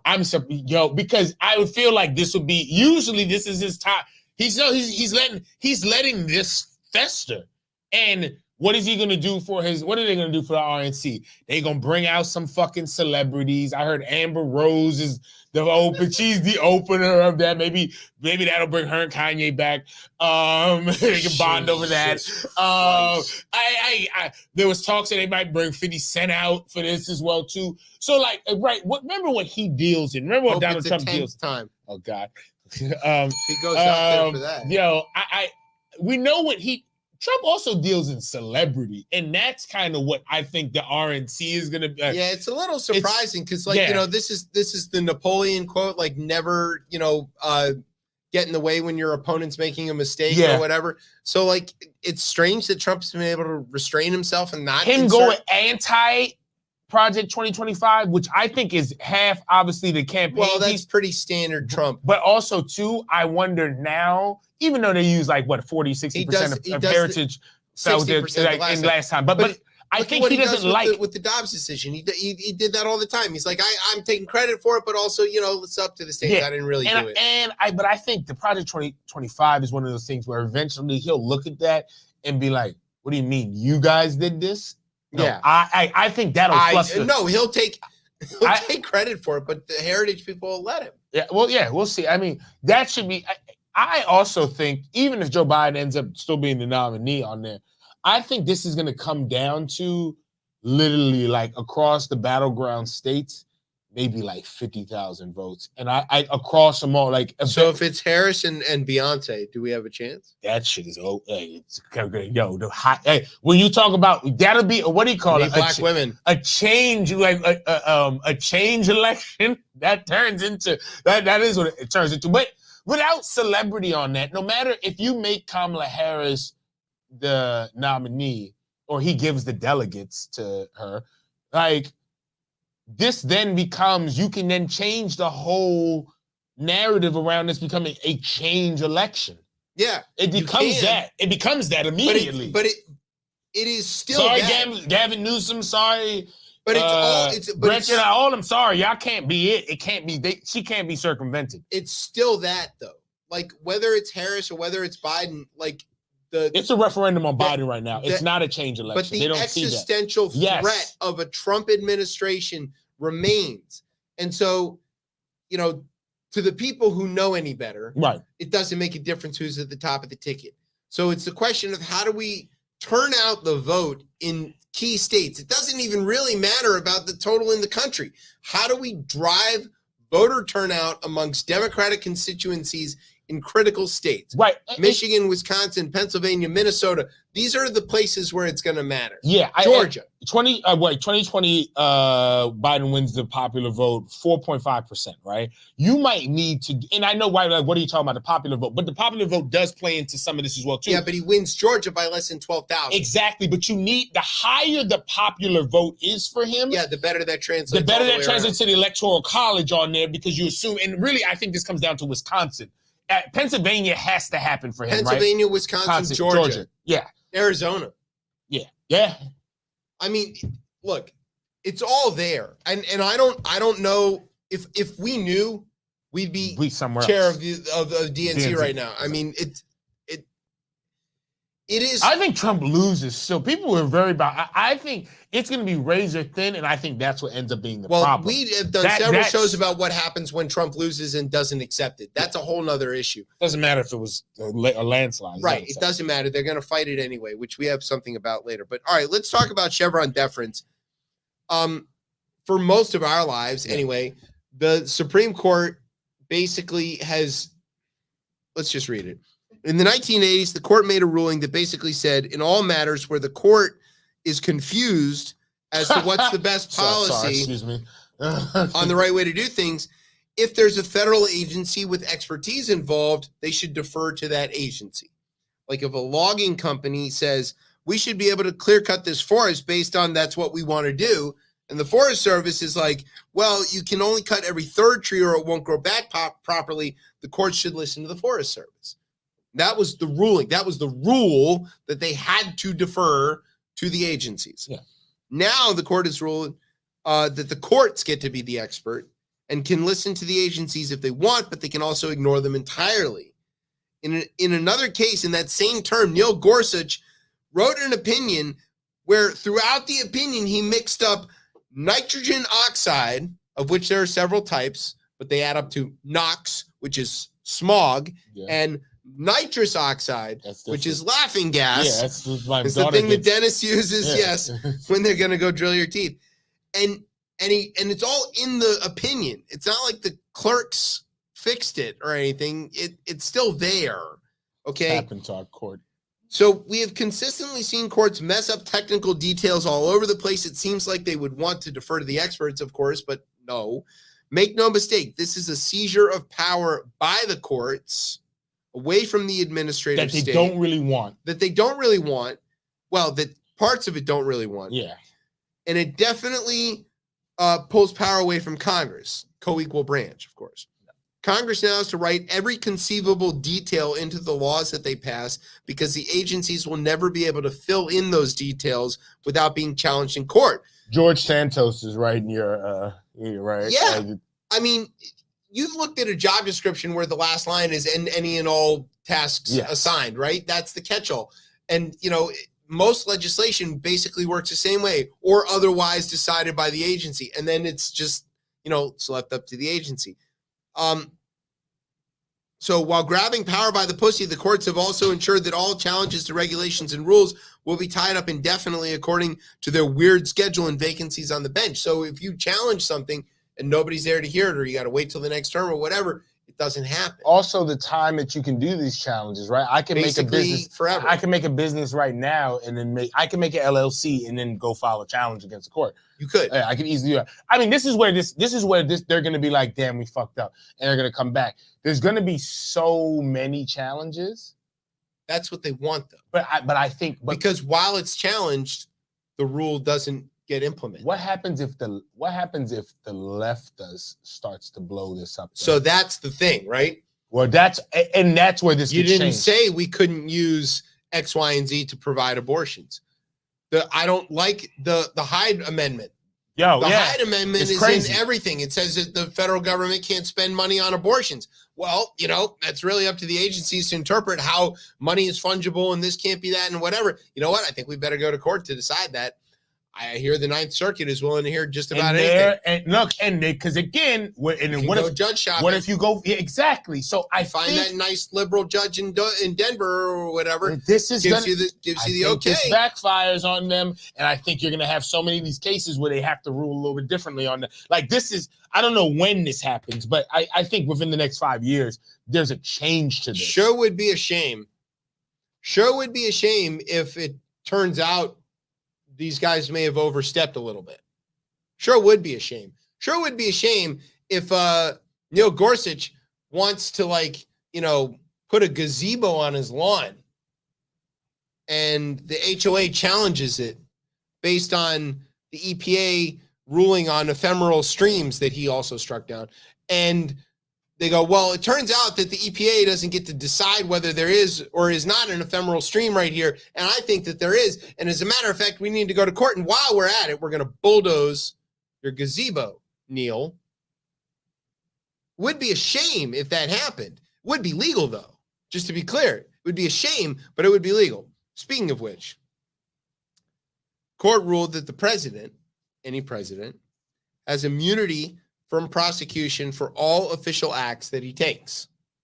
The basic premise here is that as president, his job is to, quote, faithfully execute the laws that Congress passes, which is to say, as he sees fits, and nothing can question that. He's faithfully executing them to the best of his understanding. And I'm saying his for a reason. The ruling spells out that the president retains ultimate control over the Department of Justice, such that if he clearly breaks the law, like he steals, you know, my beer while I'm holding it, right? He can simply order them to stand down and not investigate or prosecute. It's an official act. It's an official act. It also ruled that presidents are presumed immune for all official acts, such that after leaving office, a president who clearly broke the law cannot be prosecuted by his successor's DOJ if the way in which he broke the law was by committing an official act.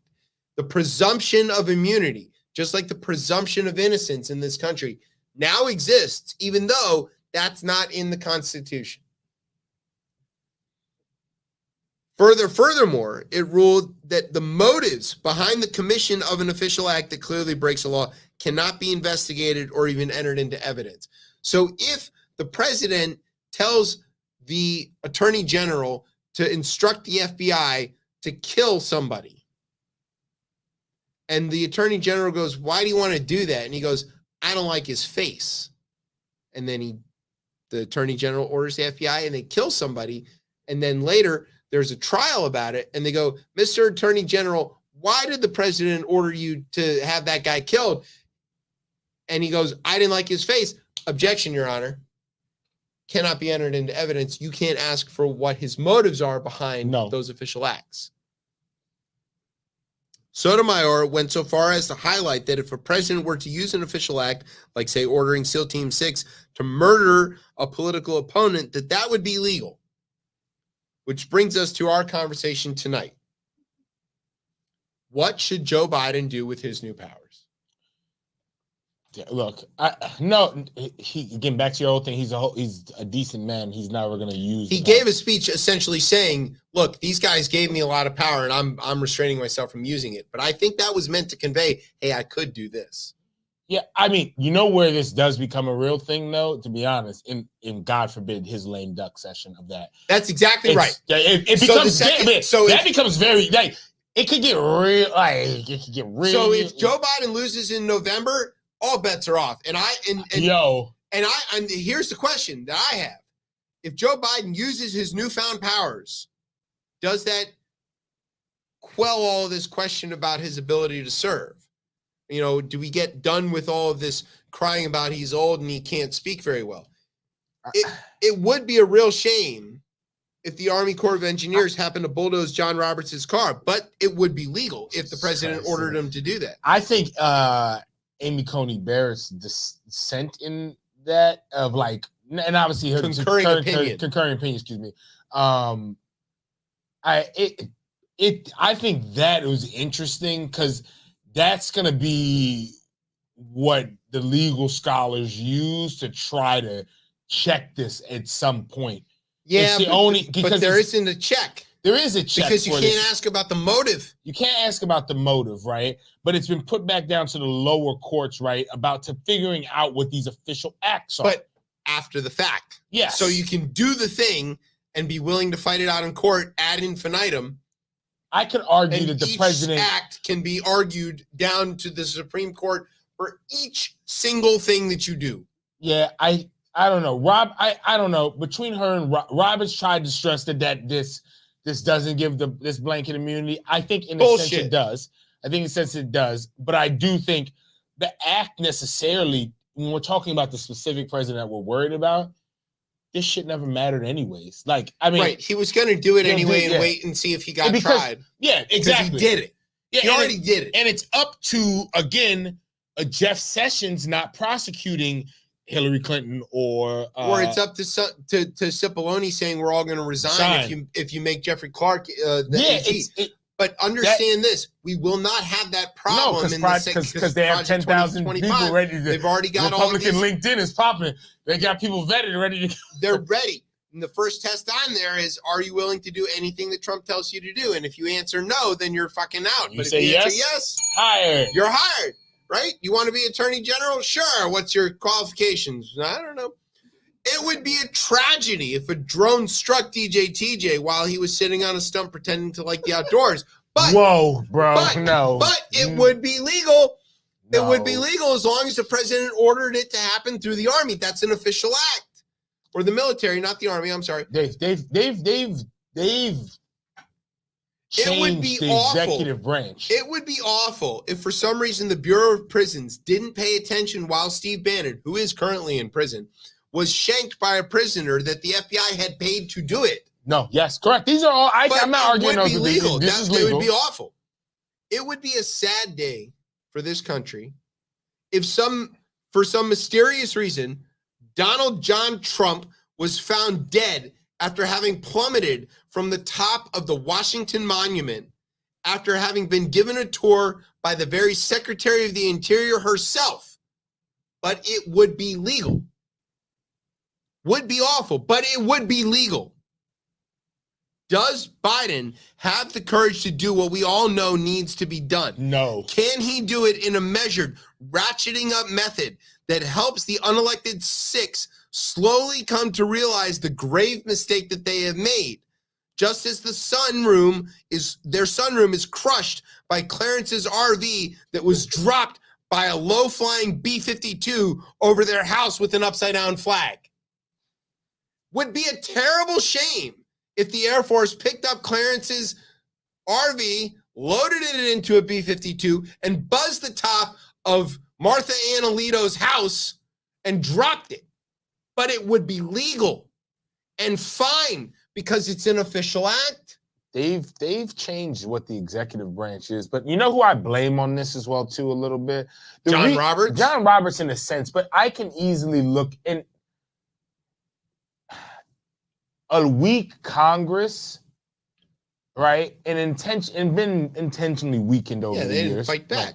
But Congress, being as weak as they are, have allowed this branch of government and the executive and the judiciary to kind of seize this by being so weak. Well, and by writing vague legislation. Yeah. Because they knew the agencies could fill in the details, but now that's gone too. Yeah. But I mean, like, right? Like, and because you expect certain things like Roe, Chevron. Certain things are stare decisis. We thought. I thought John Roberts was pretty clear about that when he was testifying back in the W administration. No, but we do have an important question to ask. Yeah. I mean, look, we are just asking questions. These are just questions. We're not advocating for anything. We are just asking questions. But how should Biden handle this? If he uses his new powers to drastically weaken the Trump campaign by force, death, and imprisonment, will people stop asking him to drop out? We are asking that question. The Supreme Court told him he could. They didn't say you can't use these powers for your own political advancement. They said you can use them for anything you want. I would say this. I'll say this. I am reminded of course, the classic line, with great power comes great responsibility. Sure. Even though the Supreme Court gave Biden now this amount of power that every known, non-American country, would love to have, and which they have abused. And I've been in 2 of them. I don't think he'll do it. I mean, he has, like you said, he has. You think Trump will do it? Trump will do it in a heartbeat, in right? a millisecond. So why are we playing by a set of rules that is self-imposed? The key question is, who's the we? So you're saying you and I? Yeah. Why are right-thinking people finding ourselves by a set of rules that the bad guys will jettison the second they have the opportunity? Because these people, they view the fact that, it won't, they'll still believe the fact that we're still good enough to not do this. These people. Yes. And is it worth being able to sleep at night or tell yourself that you died with a clean conscience if it means the destruction of the republic? No. I would commit several sins and acts of serious moral I don't know what to call it, but like moral failure if it means to save the. If I had the opportunity to push the button and drone strike Trump, I'd do it tomorrow, and I'd sit a lifetime in prison for that. Crazy. I would do it tomorrow. You're crazy. But the thing I wouldn't wait till tomorrow. But the thing is, let's put it. Would you not? Yeah, I would not. But let's put it in this aspect. Like I said, I've been in 2 countries where the president of that country pretty much dictated how everything was. Right. And they took out political people and their political opponents and all that stuff. And it just felt like you can kind of tell where the country is. What the Supreme Court did pretty much is like they've been living in a bubble. It is like they do not go out anywhere, to the simple fact. What I'm saying is they do not understand what what a third world country looks like. They just don't. I've lived in it. And they're going to, and you pretty much see, you give the whole patriarch buildup for it to happen like that. And I think as Biden, he could do it, like you said, he could do it in a heartbeat. If you were president or I were president, I was like, hey, Order 66, as everyone's been joking on Twitter about. Lord. So, but the thing is here, I mean, I feels like you need that one, you need some strong-minded, moral people to say, hey, as much as you gave me this a lot of power, I'm not doing it. And I applaud that, and I believe we need that. And the only Supreme Court justice and he got flack for that, I want to say, is Kennedy, who looked at outside countries on there and things like that. And there was a lot of flack when he did that. I forgot the specific. There's an opinion he wrote where he had looked at, and there was a lot of flack from him doing that. but no other. They don't move. They don't operate like that. They don't really. If I was I would given think the that left level or of the- immunity yeah. and power, I would do the thing that needs to be done, and then I would impose the punishment on myself, and I would say we're never going to do this again. But this had to happen to put the situation right. Power doesn't work like that. Them punishing themselves. Yeah, That's but never, it doesn't do that. but doesn't work. But look, the unelected 6 have made a bed that they 9. can't get. Okay, 3 of them didn't support this. This is fine. Just There the are 6 unelected. people who made this decision to allow this kind of behavior to happen. And until they feel the personal consequences of this decision, they will probably never regret it. They didn't go home and tell Martha Ann that they go, well, this is what it's written, even though I don't agree with it. I had to follow the contextualism, blah, blah, blah. Bullshit. Bullshit, bullshit. Let them feel the pain of the thing that they have caused. If you light the fire and then touch the fire and complain that it is hot, that is on you.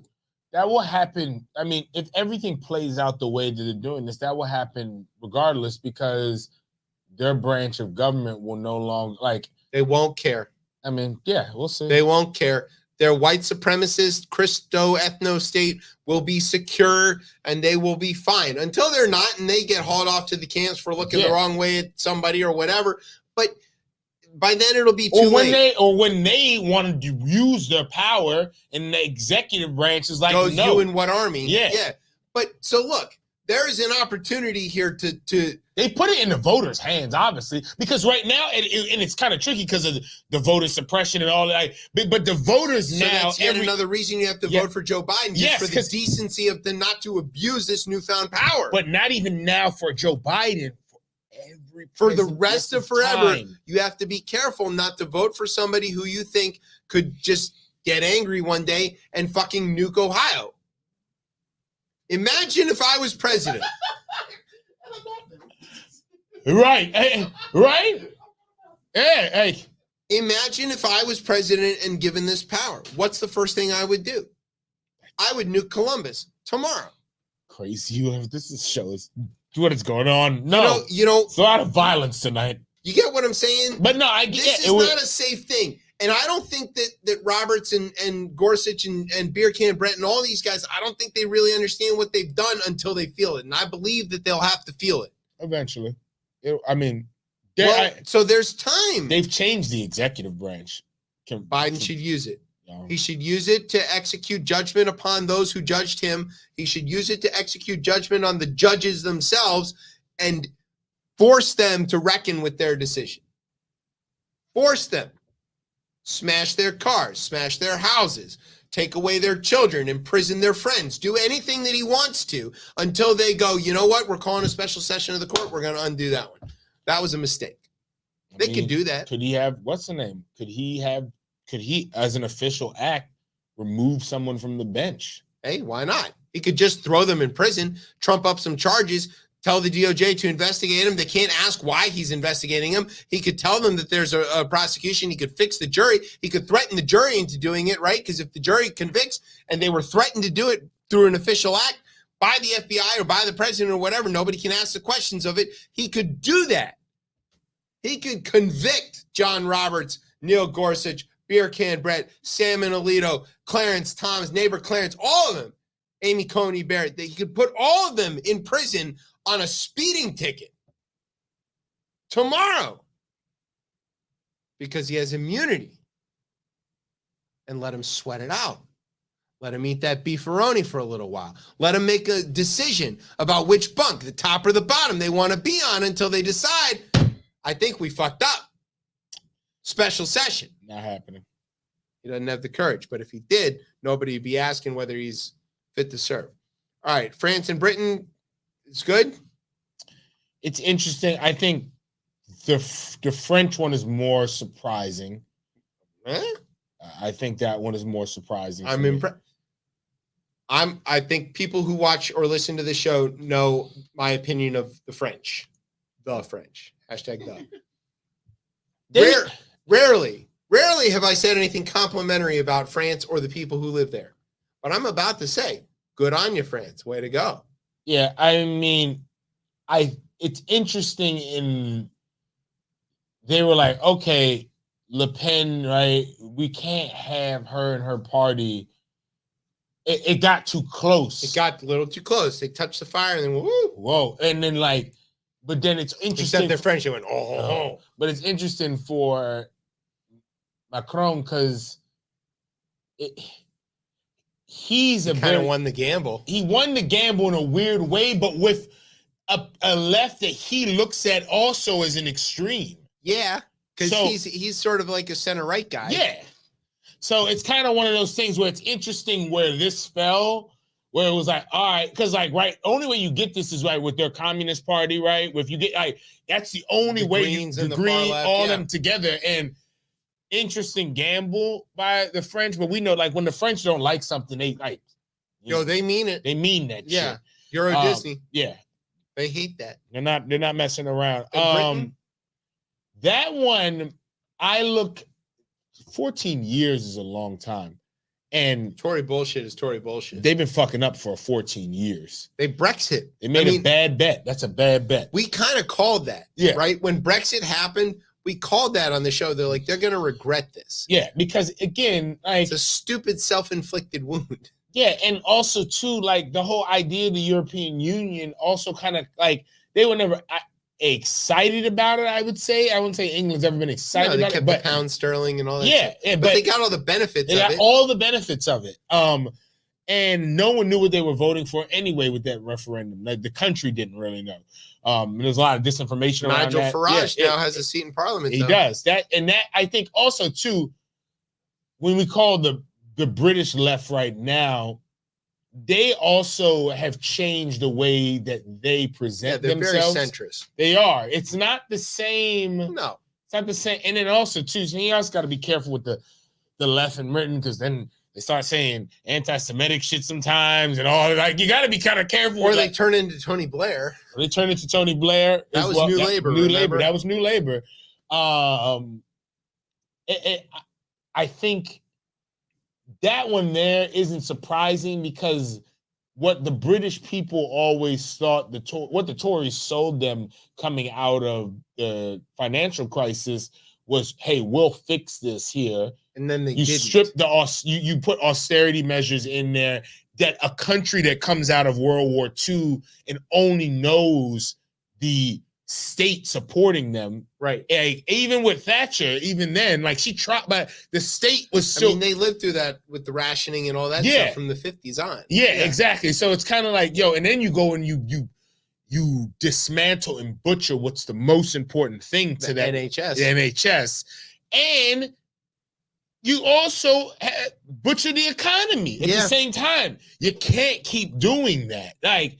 And even then, and especially when if I am a person who's like, I don't like this, but I'm very afraid of the labor, the true labor left.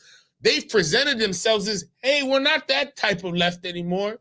No, we're not going to hit you with taxes. We're not want the trains to run on time. Yeah, exactly. And this is giving them something that people can actually be like, oh, I think they're Tory voters. They say, oh, I could vote for them, especially after the last 14. But yeah, I think France I was very afraid. I mean, also too. I was terrified after the first round. Yeah, because the far right. I was like, oh shit. The far right movement in France, let there be with the far right movement in Germany. It's the Vichy France. It happens quick, man. Yeah, it happens real quick. The French. The problem is you know who they're putting in camps this time now.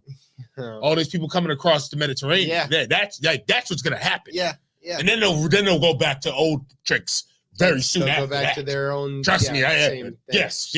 You're afraid of that. So we can take a little solace in the fact that the far right got beaten back in two big Western democracies. Does that bode well for because maybe they're a little ahead of us. Maybe they're ahead of us. I mean, the Brexit happened the same time Trump got elected. Like they're these things do sort of move in waves. Maybe we were the vanguard in repudiating Trump and putting Biden in, and now Britain and France are trailing behind us, in which case they're not leading indicators or trailing indicators. Yeah. It's hard to know. Yeah. But there's solace, and we can look to Starmer the way that we look to Merkel during the first Trump administration, should there be a second one. We know that there's somebody who can pilot the ship of the world order while we are incommunicado for that little period of time. Yeah. If it gets to that, and should we ever emerge again. But yeah. I mean, it's strong. I mean, those are it positive leaves me in things. a weird position of saying something positive about the French, and I'm willing to the admit same it. country who makes this even a nation. Like, it helps that, like, the French. But that wasn't the same French. Oh, I guess that's fair. That was King French fighting King England. Yeah, it's different. I don't like the ones where they're all like, it's called croissant. And I'm like, shut the fuck up and give me a fucking sandwich. Like, do you speak German? And they go, no. And I go, you're welcome. And they go, eh. And I'm like, ha. That's what I don't like. All right. Here's what we should do, because we want to play. Are we going to play? Can we play the clip game, or is this getting moved to next week? You want to do the clip game? I think so. Yes. All right. Okay. All right. Let's do it. So we're going to take a very quick break. When we come back, we're going to play the clip game. We'll skip the bit about Republicans trying to fuck around with elections, because what else? We've already talked about that, actually. Yeah, we've already done that. All right. So we're going to do the clip game for the third half of the show. You're listening to Chip Chat on Beltway Radio and beyond. Sweeps.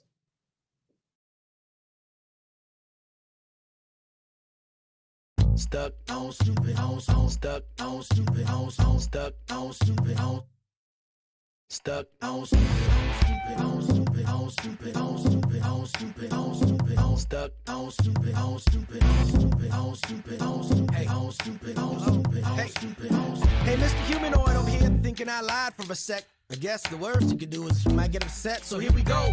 When did everybody get to go nuts so? I thought the whole goal was to get not so, like a Nazi. Not so, right on the right side of history, I guess you could wish for a bright side.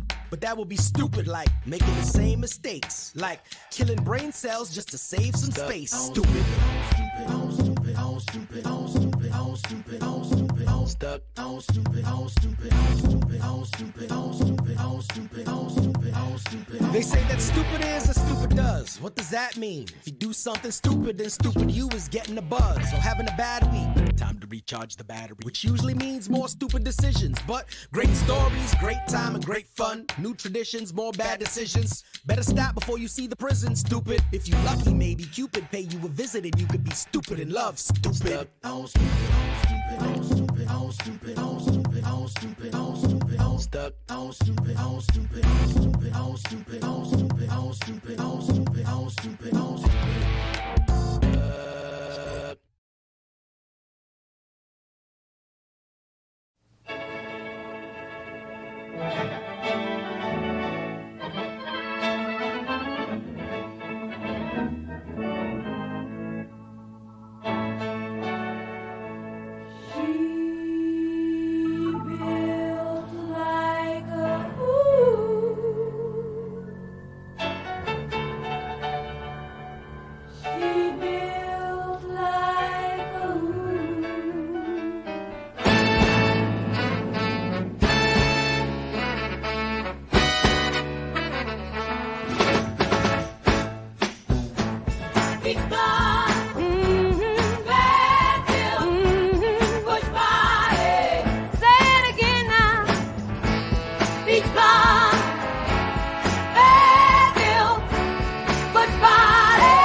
Welcome back to Chip Chat here on Beltway Radio and Beyond. I'm your host, Chip. With me is Tez. What's popping up? All right, so now we were on our summer break. Yes. Brief as it was. We sent you For across some, the ocean. Yeah. Some was brief. But you came back. I did come for back. some reason. Yeah. I'm a little surprised about that. I tried dipped out. I thought I dipped out at the right time and came back at the wrong time. Yeah, it's all right. You were there for the Euros. I was. I Briefly. didn't get a chance. I don't think I went to one pub to sit down and watch the game. You Terrible. did it wrong. I did do it wrong. All right. So usually when we get to either the end of a season or come back from a season, we like to play a game called what we call the clip game. Yes. So one of the things that happens on this show is that every week after we do the show, Brian, our esteemed producer, cuts up the show into a bunch of little clips, and then we post those across social media and people, talk about them or whatever. But each of those little clips has a file name, and Brian writes the file names. And what the rest of you don't get to see is these very clever file names. Right. I, as the one who processes these and posts them, gets to see them. Tez could see them if he wanted to, but that would be a lot more work than he's willing to do for the show. Yeah. So I'm the only one who's ever seen the names of these. But fortunately for me and everybody else, my memory of this kind of stuff sucks. And so I don't remember the names of all of the clips. But often as I'm posting them, I'm giggling at the name. So this is everybody else's opportunity to share in this little behind the scenes funny part of our radio lives. So the way that this works is Brian is going to play us the clip, and then we are going to try to guess the name that he gave the clip in the file name. And if usually he's pretty generous. Yeah, because we never get it. Because we're never going to be like dead on. But if we're somewhat close, he tends to give us the points, and then Brian keeps the score. So did I mostly get it right, Brian? Pretty much. All right, lay it on us. Let's see how we do. All right, ladies and gentlemen, welcome back to the clip game. And pretty much Chip has mentioned the fact of how this game is. Now, the last time we did this, we had 5 categories because one of those categories was very special. It was all about balls. So, yes. Street balls. Yes. So this time around, pretty much we're bringing back 4 out of the 5. So again, the categories are the return of the Batty Politicos. So we know how they are. We have guest right. That means that some of the guests that we had that'll be featured. Host up, meaning pretty much you guys talking about whatever you were talking about. DJing to ourselves. Yes, pretty much. And mixed bag, and that's pretty much about, whatever pops in your mind. So, okay. All right. I am guessing a number between 1 and 10. The closest who gets it will be starting first. So, Chip. 6. 7. Tez goes first. Fucking Price is Right. Such bullshit. Okay. So which category would you like? Batty Politico. 400. You got to say it right. No. Batty Politicos. I ain't going to say it the way I said it. Say it the way I said it. You it. do not want to get in trouble. So I get that. Right. All right. So stand by to get your first Batty Politico thing once it comes up. If it acts right. Sorry, folks. George Santos. Gotta love these. If it's your version of it. Right, that's your version of it. You're the one that says it. You're West Indian. Right. Brian broke Someone broke my game. These I told are you it was next week. Yeah. Trying to get you out of it. Well, thanks for coming by. Someone broke my game. Hold on a second, please. Please stand by. Please stand by. Will the real Slim Shady please stand up? Don't look.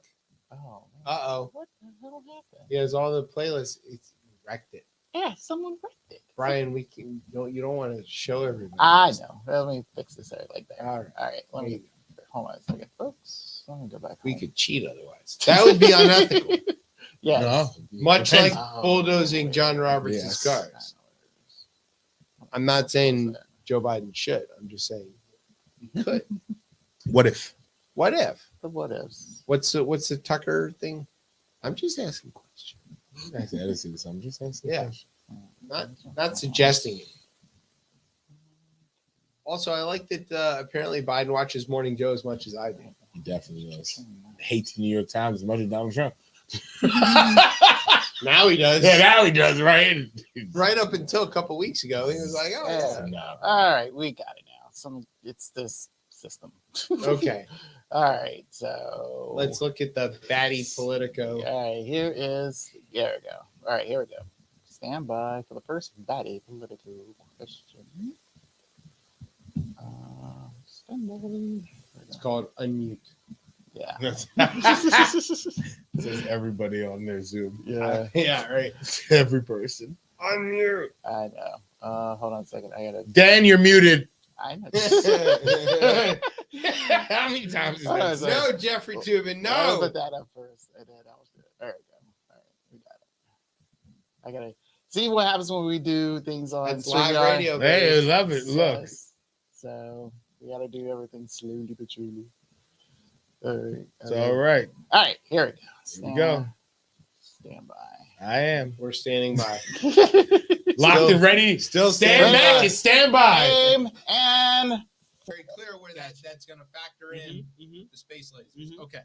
So Mark Robinson is kind of famous because he has said a litany of insanely offensive shit. He has a very interesting track record of saying some wild shit. Yeah. This dude makes Alex Jones look like a librarian.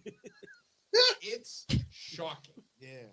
Okay, so do you want to start with list number? You want Sure. to take number one? Okay, gotcha. Yeah. There was a time when he called school shooting survivors media prostitutes for advocating for gun control policies. That's Yes. number one. Yeah. He thinks that the Media kids prostitutes. who survived I've never school heard shootings. of that shit. Hey, yo, Prostitutes. as a poet, that's pretty ingenious. Yeah, it is. It is. a good little bit of word. Prostitutes. Yeah, you know, it's a word you definitely want to clean out of your mouth. okay. So Tez, what was the name of this clip? There's so many options. Wild shit and prostitutes. Survey says I think it has something to do with cleaning out your mouth, but I don't know what. Because that's the way he ended it. Yeah. So it's something about like wash your mouth out with soap or something like that. close, but no. Damn it. And the answer is you need some Listerine for that word. Oh, that's kind of close. No, I'm in it's the right, not. No I'm in one's the right getting that. ballpark. Getting that, and I'm thinking about Listerine. But that's funny. That is funny. It's really good.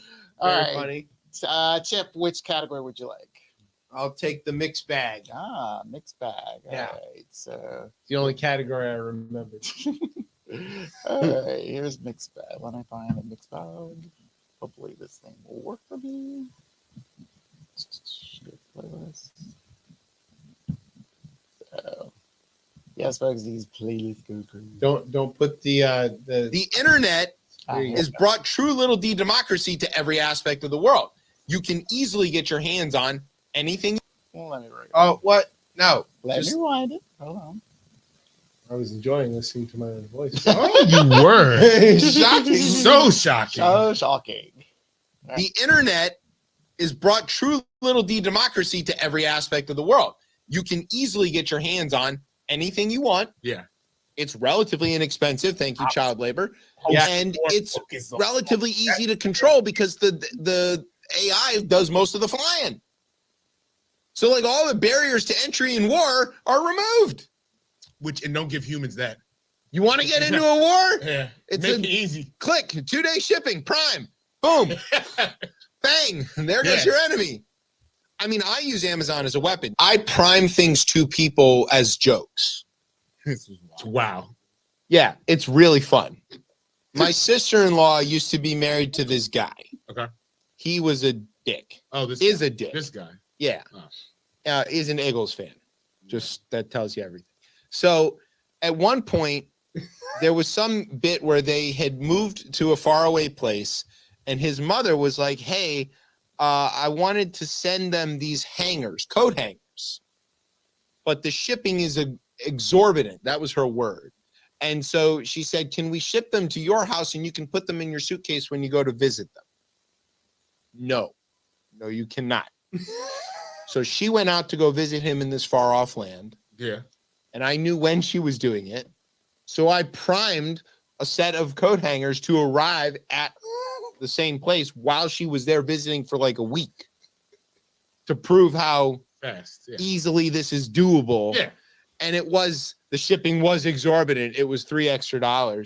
And like, it was really funny for me because they arrived and she figured out what happened almost instantly. And I got an angry phone call, and I had such a good time with this. And it taught me a valuable lesson. If you ever want somebody to have to deal with a miserable situation, prime them something they don't want. They're not expecting it. They open the box and they're like, "Oh shit, what am I going to do with this?" Make it worse is what you're saying. Yeah. Okay. It's great. Whether we got is that's the mixed bag, right? Yeah. All right. The internet. All right. So that is This. yeah. This So what do you is think? called prime weapons, or something about prime and weapons. He's thinking. Did I get Judge? it? I don't know. You're the judge. We'll give it to something you. right. It is technically officially Amazon Prime Warfare. Oh, it's pretty close. So pretty close. So I got it right. Yes, All right, so- good. All right, Sip, you control the board. So what do you want to do? Let's get the guest one. Guess one. Okay. Yeah. All righty. Let me back up to this. So remind me that we have guests on this show. Yes. Yes, we have. Did you know we have guests on this show? Just tonight. We did. So yes, so guessed right. That is the actual category. So let's see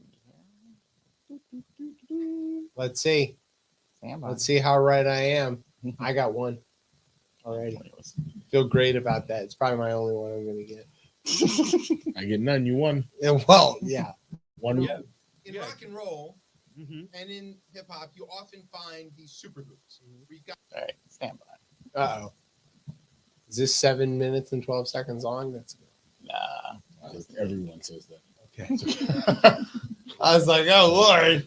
All right, here we go. We're gonna play. You know, in rock and roll and in hip hop, you often find these super groups. We've got people who are individually successful. Yes. And together, they're like the Avengers. I like that. So I are like you that. the poetry Avengers of DC? Right? And which one are you? Yeah. Which Avenger are you? And you can't be Scarlett Johansson because apparently she's taken. Oh yeah. You know, to call me the poetry Avenger of DC is crazy. Oh, I hope some people do not listen to the show. But Well, we want to include them because the MCU continues to expand. The poetry Avengers continues It will to expand. swallow right, you up. It will, right, yeah. exactly. I would say I'm more Iron Man. You're Iron Man, okay? Yeah. So you're the sort of de facto second leader, semi-leader, sometimes leader. How are you kind of, Iron Man? yeah. Well, Yeah, I'm sorry. I'm Well, gonna, you I'm can gonna come jump in. in and say that Iron Man was the playboy. Yeah. Iron Man was the playboy, but he had a heart of gold, and eventually he died. You know, That's to true. save He made a everybody. sacrifice. He sacrificed He made a himself to sacrifice. save. So who's Captain America? In your group? Who would be Captain America? Artist would definitely be Captain I was gonna America. say that's Yeah. gotta be the artist Yeah. is definitely like the leader of the whole. Yeah, contingent. clean cut, like Yeah. Does the Everybody- thing, yeah. Has fits the most to profile, say. He's gonna say, "Hey, let's all get in there and jump in and books Right. the gigs, does all the work. assemble." Okay. Are you gonna work the general? This is called Yes. Nobody Watches This Show. Wait, that's your answer? Yeah. Okay. Okay. Tez, what do you think? Poet Avengers Assemble. Oh my God! Right on the button. No way. Yes, he did. Well, technically, it's Avengers Poets Assemble. Yeah. Yo! Hey! Hey! All right. Hey! Now we got a game on our hands here. All right, Tez, what's your next category? What? Give me the categories again, Alex. All right, so again we have He's dead. Daddy Politicos. We just had Guess Right. We have Host Up, and we had just before that we Mixed had Bag. Mixed Bag. Host Up, Oh, 400. Host Up. I'll take the rapist. Oh, God. Christ. That's therapist, Mr. Connery. All right. This is the same man as he say that. All right, here we go. It's Yours was SNL. Oh, it's SNL Yeah. one. I mean, look, he did say something. You got to slap a woman. So Well, you that shit know. was crazy. I was Hey, Bond got stuff done, man. Yeah, Don't he be did. mad at him. There is this guy called Robert Fico. He is currently he was just won the prime minister or his party won the control of government parliamentary system. I remember in this. Slovakia. So he is the incoming or he is the now prime minister. He has been prime minister of Slovakia several times. He started out as a Communist Party member. Of course. He's in Slovakia. Basically, no Slovak is like He's booked, meh so he made me about it. laugh. You either love this guy or you hate this guy. Right. So they've got an arrest. I think that the guy they arrested is 71 years old. Sheesh. Yeah, and Yo, if you're- he's apparently was really pissed off at this guy, and they say he acted alone. He got 5 shots off. Fico is in recovery in the hospital. They spent basically all day and night doing surgery on him, and he's in stable bad condition, but he's conscious. So the big worry right now in Slovakia, which everybody needs to remember, is a European democracy, member of NATO, member of EU, Yeah. is like a real country, Mm. used to be part of a bigger It's a country. bigger country, yeah. If you're my age or older, you're still not good with there being Czech Republic and Slovakia. right. You're thinking Czechoslovakia, Yeah. but they've been 2 separate countries now for 30 years. So Which is insane. yeah, it's crazy, right? Why don't people just go back to how they were? Turn to the frogs, Gary.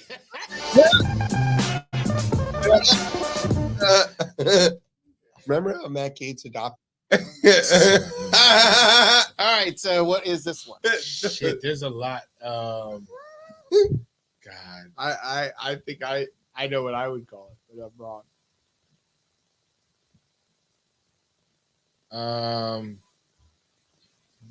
What's the guy's name again? Fico? Fico, yeah.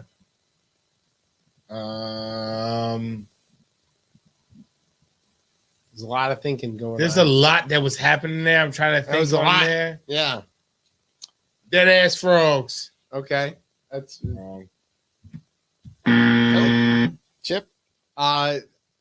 they're turning the Fico's gay.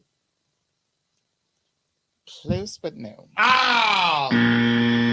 The answer is back to gay checks. Oh. All right, Tess, you still hold the board. I still hold the board. We're gonna go guessed up. Oh, guessed up. Another guessed up. All right. Or guessed right, actually. Guessed right. Guessed right. Oh, stop. Host up, guess right. Guess look, right, host up. Yeah. Host up right, guess. Mhm. Is that a pick? Are you going to work the general? Yes, I am. You bet. Okay. So the question there is, do you think Uh-oh. Oops, let me fix that. Sorry. No, I was enjoying it. Let's see. Make sure this is the right one. Yep, that's the right one. It's a little harder on the are you going to work the general? Yes, I am. You bet.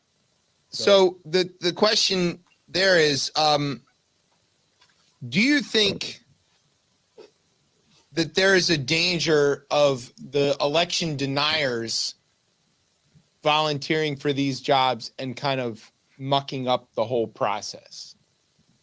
I mean, around here, I don't think so. I mean, here's the thing. Like, people are able to view. Anyone could come and view the counting process.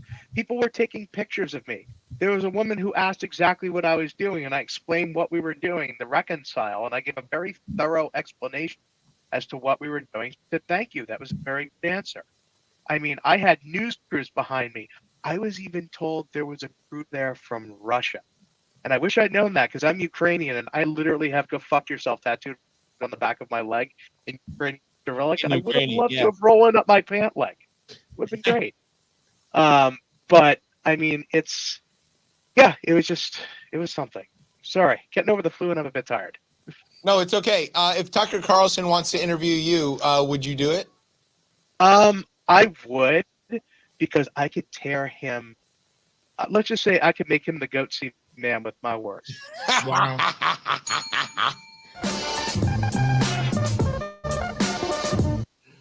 All right, what is that one?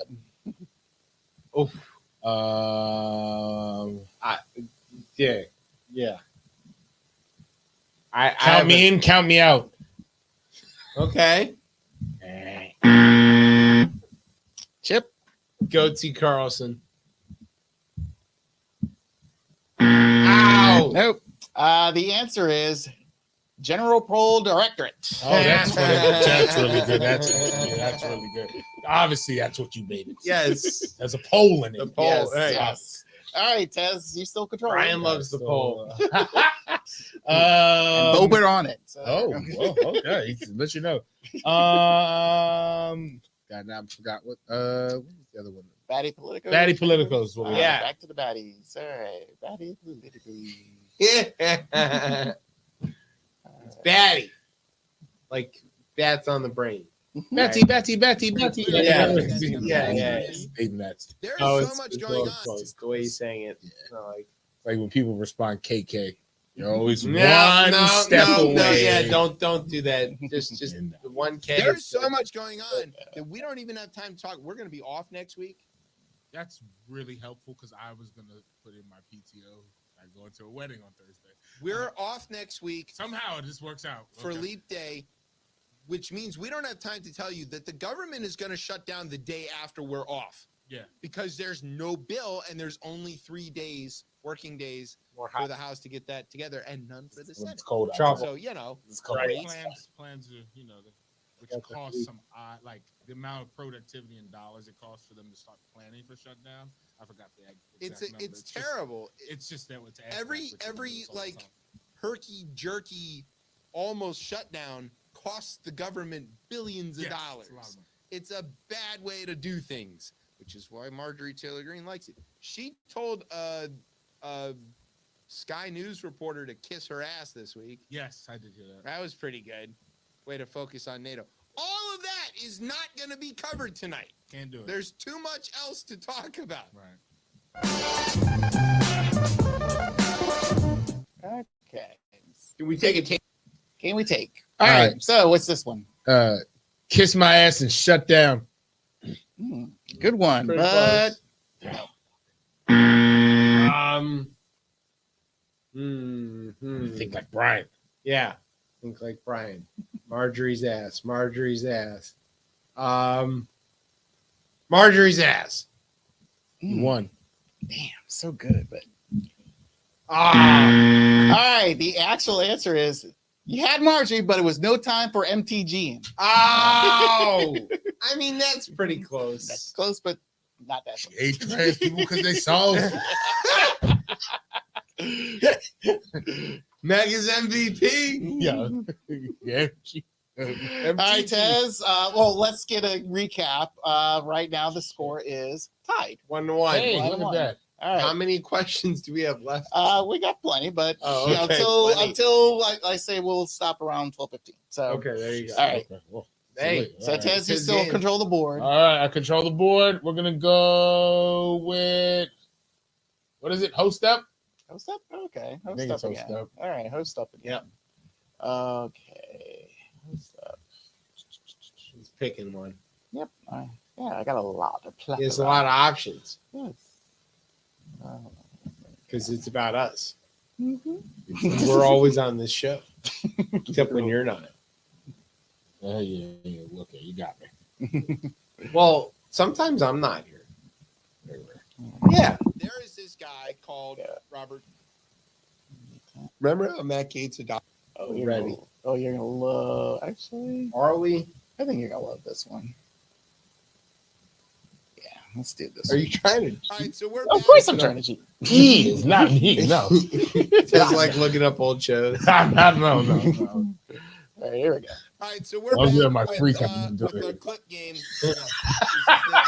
Wait, hold on. Is this clip game about our clip game game? master Brian, our esteemed Yo, super this is so producer, meta.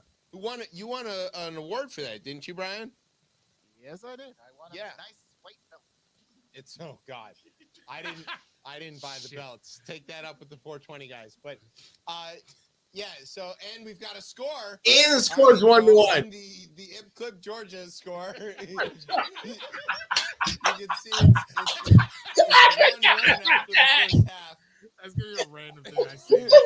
Georgia. All right, so I have an answer. Imp Clip Georgia.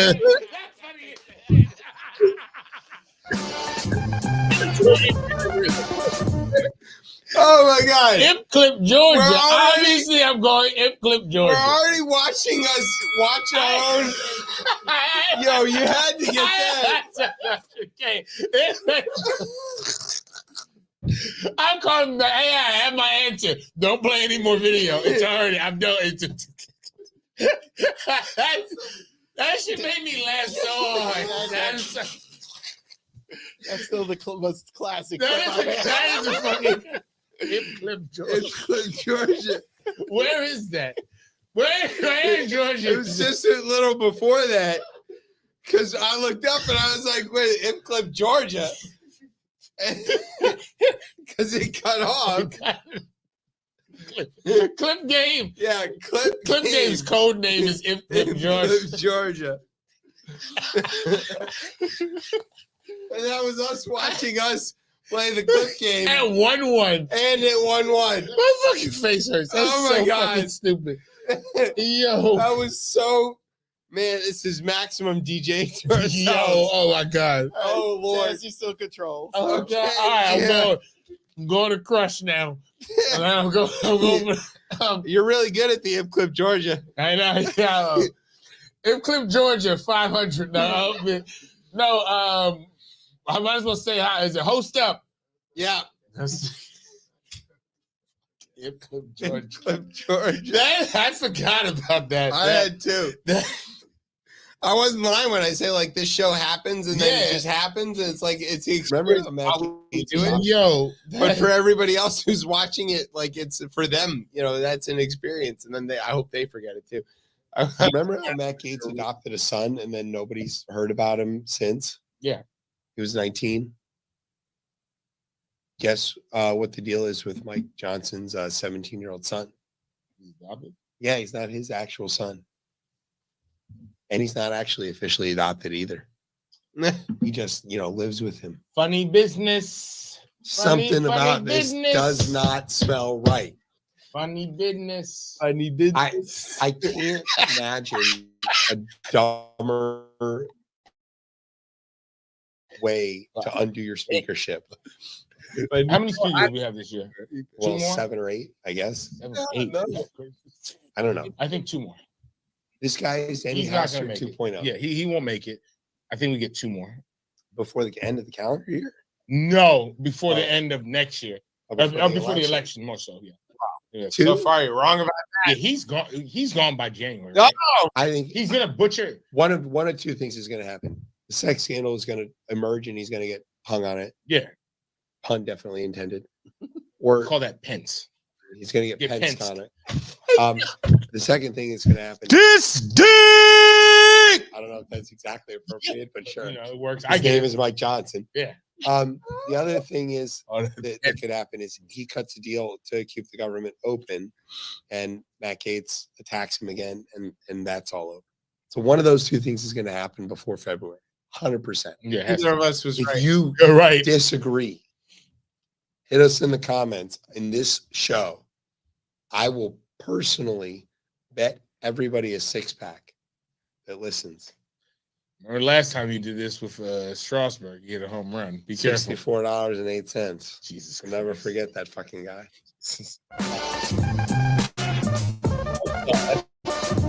There's so many, there's and this much, whole thing is. man. Remember how Matt Gates adopted a son, and Raspy then nobody's heard about him. Oh yeah, he was raspy. I was fighting it off. Yeah, he was raspy, but no. Man. All right, I gotta leave. I can joke around now. It's something about Johnson.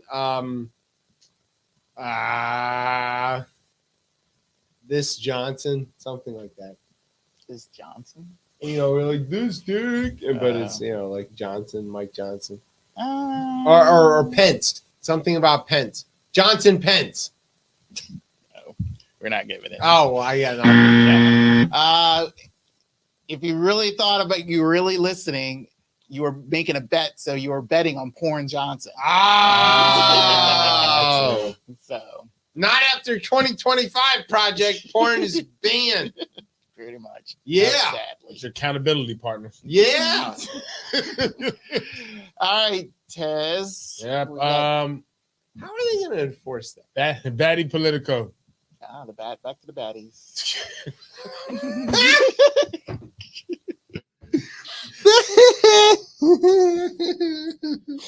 Not that there's anything wrong with that.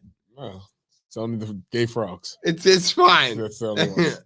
And the salamanders too. Yeah. Yes. Very clear where that. Did you know that we live in the region with the highest Highest number of salamanders and newts in the world? Did not know Like the that. highest concentration of it. Yeah. We have a lot of And- creeks. Yeah, That's- exactly. So like the southeastern Appalachian Mountains, our region, like from basically, I don't know, the middle of Ohio down to the Florida Georgia line is got. We take a tangent off the marketplace for a second. Go ahead. Get to the State of the Union, which we didn't get to really. Oh, talk we about. definitely need to talk about that. Yeah. Joey B did a really good thing Woo! in the State of the Union. First of all, he should be hosting the Oscars. Yeah. He killed, and one of the things that he did was baited the Republicans into this same stupid thing again. They fell for it last year, where he's like, "My friends across the aisle want to cut Social Security and Medicare," and they all go, "No!" And he goes, "Oh, good, so we're all in agreement. We're not going to touch those. Cool." And they're all like, "Hey," but he did it like 4 times this time, and they all fell for it each time. One of those times was when he was talking about the benefits of the IRA, the IRA, as they're calling it now, the Infrastructure Recovery Act, and also which they call the Green New Deal that they're so mad about, and all of the other investments that got through in the first couple of years, and overwhelmingly are going to districts that did not vote for Joe Biden. Right. And he made a big point of it. He's like, "Look, all of this is going into your districts. None of y'all voted for it. None of you, not a one. But you'll take the credit, won't you?" And they all were like, "Hey!" And he's like, "Tell me I'm wrong. Show me where I'm wrong." If only they had a projector behind him and he could like start running pictures of the various members of Congress going to like ribbon cutting events that were brought on by that. If they incorporated a visual aspect to the State of the Union and let them do it the way that like the Daily Show does, it would be amazing. All right, what's your answer? Jesus. Heavy air quotes engaged to, but I'm not going to tell you. I'm gonna say like project or something. I don't know, like I don't know. Projector. Projector projections. Nope. Striking out. All But right. I'm up, so I can keep striking out. Daily State of the Union. Oh. Good, but No. it's Rope a Dope Joe does Oh, God, I'm not getting that one. That's No. good. it's too far out there.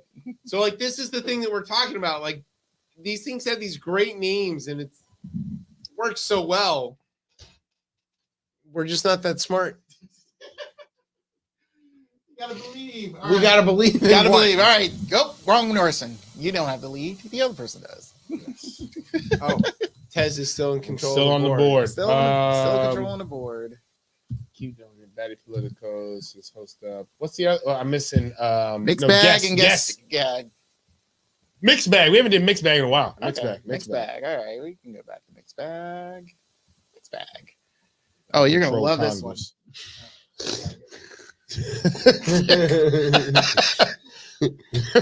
Exactly. Look, yo. Don't tell the future speed. Internet Right. is. All right, what's in the mixed bag, Brian? A lot of interesting stuff, but I think you'll like this one. You I think so? actually I think you may get this one. So, Okay, So let's hope because scores are at the historic It's level. interesting where there's more, where there's no offense to you, right? You're just getting into No, this. please. But but like where there's Listen, PlayStation 1, MTV. Oh Beats, God! Yes, I know the exact game you're talking about. It's not a game. Oh, it's a game. It's a game. It is. It's games on MTV PlayStation. It's a game. It was literally the way that You we can could make, sample. Yes, I know what you. But it was the way that we could do it. Yes, In 2001. I'm very aware of that. I'm very aware of that. PlayStation game. It was a game. Don't say it was not a game. MTV Beats. Oh God. God, I hope I didn't lose my thought on this. Oh, that No when offense to me, No, I can write really well, but but like any good again, at it. where there were too many words, it kind of sped up to kind of condense, like as if I knew I had put too many words inside a specific It area did of it the to the verse. It did it to the beat, and I was like, oh, I can see where, right, and you can still hear it, but like it's so new to do that. That's wild. Yeah. It's not like the Barney Rubble Yeah, rap, you know? and new to like, So oh, it did there's a the lot of words. yo, the It other did on the thing flip, that- yeah. the Yo, yes. yeah. Available and available, but it had a few little stumbles where it sounded like that's not the way I would have done it. If Well, it's it a was robot. Yeah. right. It's still being So ironed it's out. still getting there. It's gonna get better though every Yeah, time you yeah. do it. So though. every time yeah. we feed it stuff, it's getting I know better. the answer. Yeah. So the rest of the world should be ready for a chip hop. Chip hop. Chip hop. He's taking Chip hip hop. I was already there. Hip hop. It's It's hip hip hop. All right. Jenny, the way this works is Top beats. we're gonna read you a story with the locational details removed, and you have to tell us whether this happened in Florida or not in Florida. I was just We didn't allow him to All right. say Ready? hold off on that. Yes. An online pastor was charged with civil. I mean, I hadn't. Oh, can I reform my answer? Well, let's say this. Okay, so Tess, reform your answer quickly. You're tuned into chip hop. Okay. And Just something chip hop. I Something. It's gonna have chip hop in it. I don't know. all right, here's how we're gonna do it. We'll give you both a point. Yes. So it's 3-2. So officially the title is Chip Hop is Born. There you go. That's All right. That's really good. All right, so here's So the where deal. were you when chip hop was born? Right there. Right there. Okay. Yeah. Yes, I will pick the final category. Oh, Okay. wow. And yeah, so Doo-doo. yes. So here's how the scoring is going right now. So Tez is winning. yes, Tez is winning thanks to that nice little up split. So this will be double points. Depends on Oh, how. wow. It ends. All All right. So like I Money said, ball. I could recover. yes. Okay. And the category will be. This is one of my favorite clips. I Oh, really no. like this clip. Now I'm worried. And it's from Guest Right. I guarantee it's somebody making fun of me. Not really. I'll eat Mitch McConnell like corn on the cob. I'm ready. So one of the weird things that happened this week was that the Heritage Foundation got hacked by a bunch of furries. Oh, they're back. Oh yeah, recently hacked Heritage and like published all the names of all of their members. And so when they would claim that like so and so is not connected to Heritage, it could be like, oh yeah, here's the thing. And then the leader of that part of Heritage like got on a chat conversation with the furry that hacked them and was like, what are you seeking / threatening? And they were like, nothing. We just want to publish all the names of all the people who try to oppress us and whatever. And the guy like called the furry a bunch of names and whatever. So then the furry guy was like, well, I'm not sure if your people are into vor or not, but it is blah, blah, blah, blah, blah. And I was like, holy shit, wait, what is vor? Do you know what vor I have no is? clue what that is. This is some sort of weird like anime manga thing where I guess dragons or maybe people like eat other people. It's like a manga thing where like the dragon swallows a house full of people. Or... That is not cool. Okay. Yeah, I don't know what that is. That's what I watch on HBO every Sunday. That is not on my anime. That's what I watch on HBO every But Sunday. apparently a lot of the heritage guys are into this, and the furries have receipts. Oh God! And they published them on Twitter. Well, yeah, go check my Twitter feed, ChipChat RR. All right, you can find it. It's right there. Inspired by the segment that I created that SNL stole from me. How could be inspired by? Oh no, inspired by myself. There, okay. We're gonna play this game called Jokes We Didn't Write. All right. And the way this works is I wrote jokes for Pat, for Brian, and for you, Tez, and we're gonna each take turns reading the jokes that the other guy wrote for us. I wrote you some terrible jokes. I'm very sorry. 77-year-old Pat Sajak has officially handed over the Wheel of Fortune host job to Ryan Seacrest. Viewers knew Sajak was beginning to sound like your racist grandpa when he kept refusing players from using the letters C, R, and T. That was so funny. This is the most writing I've ever done for this show, and Chip did it for me. Yep. Working with the arts is a fulfilling career, one that I love, and that it fully fills venues with poetry, but never my wallet. I have a confession.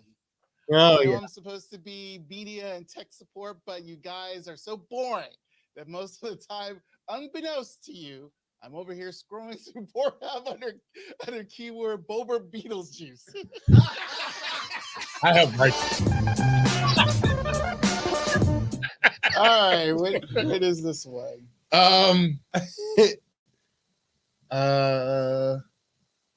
Bober, Beetlejuice me, please. Trout was the hardest thing I've ever done by far. I remember one of the drills finished. They're like, all right, you guys can go to the bathroom. I ran to the bathroom, closed the door behind me, just exploded in tears in the bathroom. Like I didn't even want to. My body was just so tired. It was day 2. Sajak. Just splash water in my face.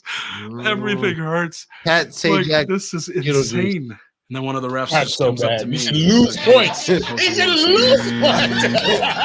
Like I was like, what's happening? So I go to the front of the ring, and they're all lined up, and they're like, "We'd like to see you cut a promo, please." Friends, right? The worst day of all was watching my best. Yeah. Good lesson. Don't worry, we're gonna not learn it. Again, Taylor's just the Guys, winner. won. Have you never lost this game? I don't remember. I win these? Yeah, I think you always win. Do I always win? I think you won the last. I'm very happy I almost got one perfect. That is really why I'm excited. That one wasn't hard though, obviously. It clipped Georgia. Oh no, I got a different one. No, And the chip hop one. but no, there was one before. Was it Ip Clip Georgia? The easiest, the one that you got was I had the Ip Clip. not the Ip Clip was a given. That was a I given. should've Straight known up that given. was a Anybody given. could have gotten that one. Ip Clip Georgia. What did you get? I forgot. It's been a minute. It has been. I have Just to a minute. like, hey, I have to Chip go hop. back in again. You got the chip Yeah, hop I got the one. chip hop and got the Ip Clip, but the one that you got, I think, surprisingly, if it was you were able to get. So, but I had to give it to you. All right. You got it right again. Oh, yeah, you got it right off the bat. So I just came. Oh yeah, I can't. I was like, yeah, I need to hear no more. Mhm. I have the answer. Final answer. Final answer. Final answer. Do you need to phone a friend? No. Got it. I mean, Yeah. I used to love when they would just like, no, I know. Regis, I have it. Yeah. Regis, I have You it. don't have to keep reading. Thank you. A great game. Is show. he still alive? No. Regis? No. No, he died like a decade ago. Oh, okay. Well, it's fine. All right, we've come to the end of the show, as you can hear by the music, and thank you to Brian for the clip game and and all of the clips that contribute to the clip game. Clip time. Yep, it's very Inception. Thank you to Roger for coming back on the show. Go get his new stuff. Make sure you save a record for me. See if you can get in on one of the experiences too. Yeah, for real. That sounds really cool. Thanks to our producer Brian, of course, for the clip game. And the names that we all enjoy every time I post them, but I never remember. Thanks to our radio partners, the CBC, BBC, and the ABC. That's the Aussie Broadcasting Corporation. Thanks to our home on the interwebs, coplaymedia.com. Go vote for us in the podcast awards. We put a link up on our Facebook page, so we'll repost that. Thanks as always to our family here at Beltway Radio for making us sound as smooth as Joker's Wimbledon this year. He got booed. It was really funny. All right, where can everybody get you on the socials? You can find me still talking baseball. I didn't talk I have so much baseball talk. Maybe next week we can talk. Go Nats. On Twitter at DC Cortez. You can find me on Instagram at Ketchum Cordy, and you can always find me being a flaming liberal on Blue Sky at DC Cortez. Right. All right. And you can find me and the show on the Twitter at ChipChatRR, and you can find us on Facebook or Instagram at RibChipChat. And you can, of course, find us every Thursday night here on Beltway Radio and beyond. I'm Chip. That's Tez. That's Brian. Thank you, Brian. Where can everybody get you on the socials, Brian? Right now, it's BTB Picks the real BTB Picks _1, something like that. I don't know. We'll tag you in all yeah, this stuff. Yeah. All right. And so there again, I'm Chip. That says that's Brian. You've been listening to Chip Chat on Beltway Radio and beyond. Sweeps. If this new song becomes a big hit, early bird and his beat collect half the profit. Hits climb north and sometimes birds fly south. Nothing that you're hearing came out of my mouth. This is Chip's robot and his voice is kind of whack, but at least it took no effort. Get him on the track. Check the known cipher. We coming to the track feeling kind of hyper. The known leaders of the Beltway Radio make the ladies say yeah and the fellas say yo. We're trying out this new A, I call it the new method. Set red, and we would probably call this track tepid. We don't care that the robot is rapping, as long as it gets the place toe tap. Our man Bird did the digital, like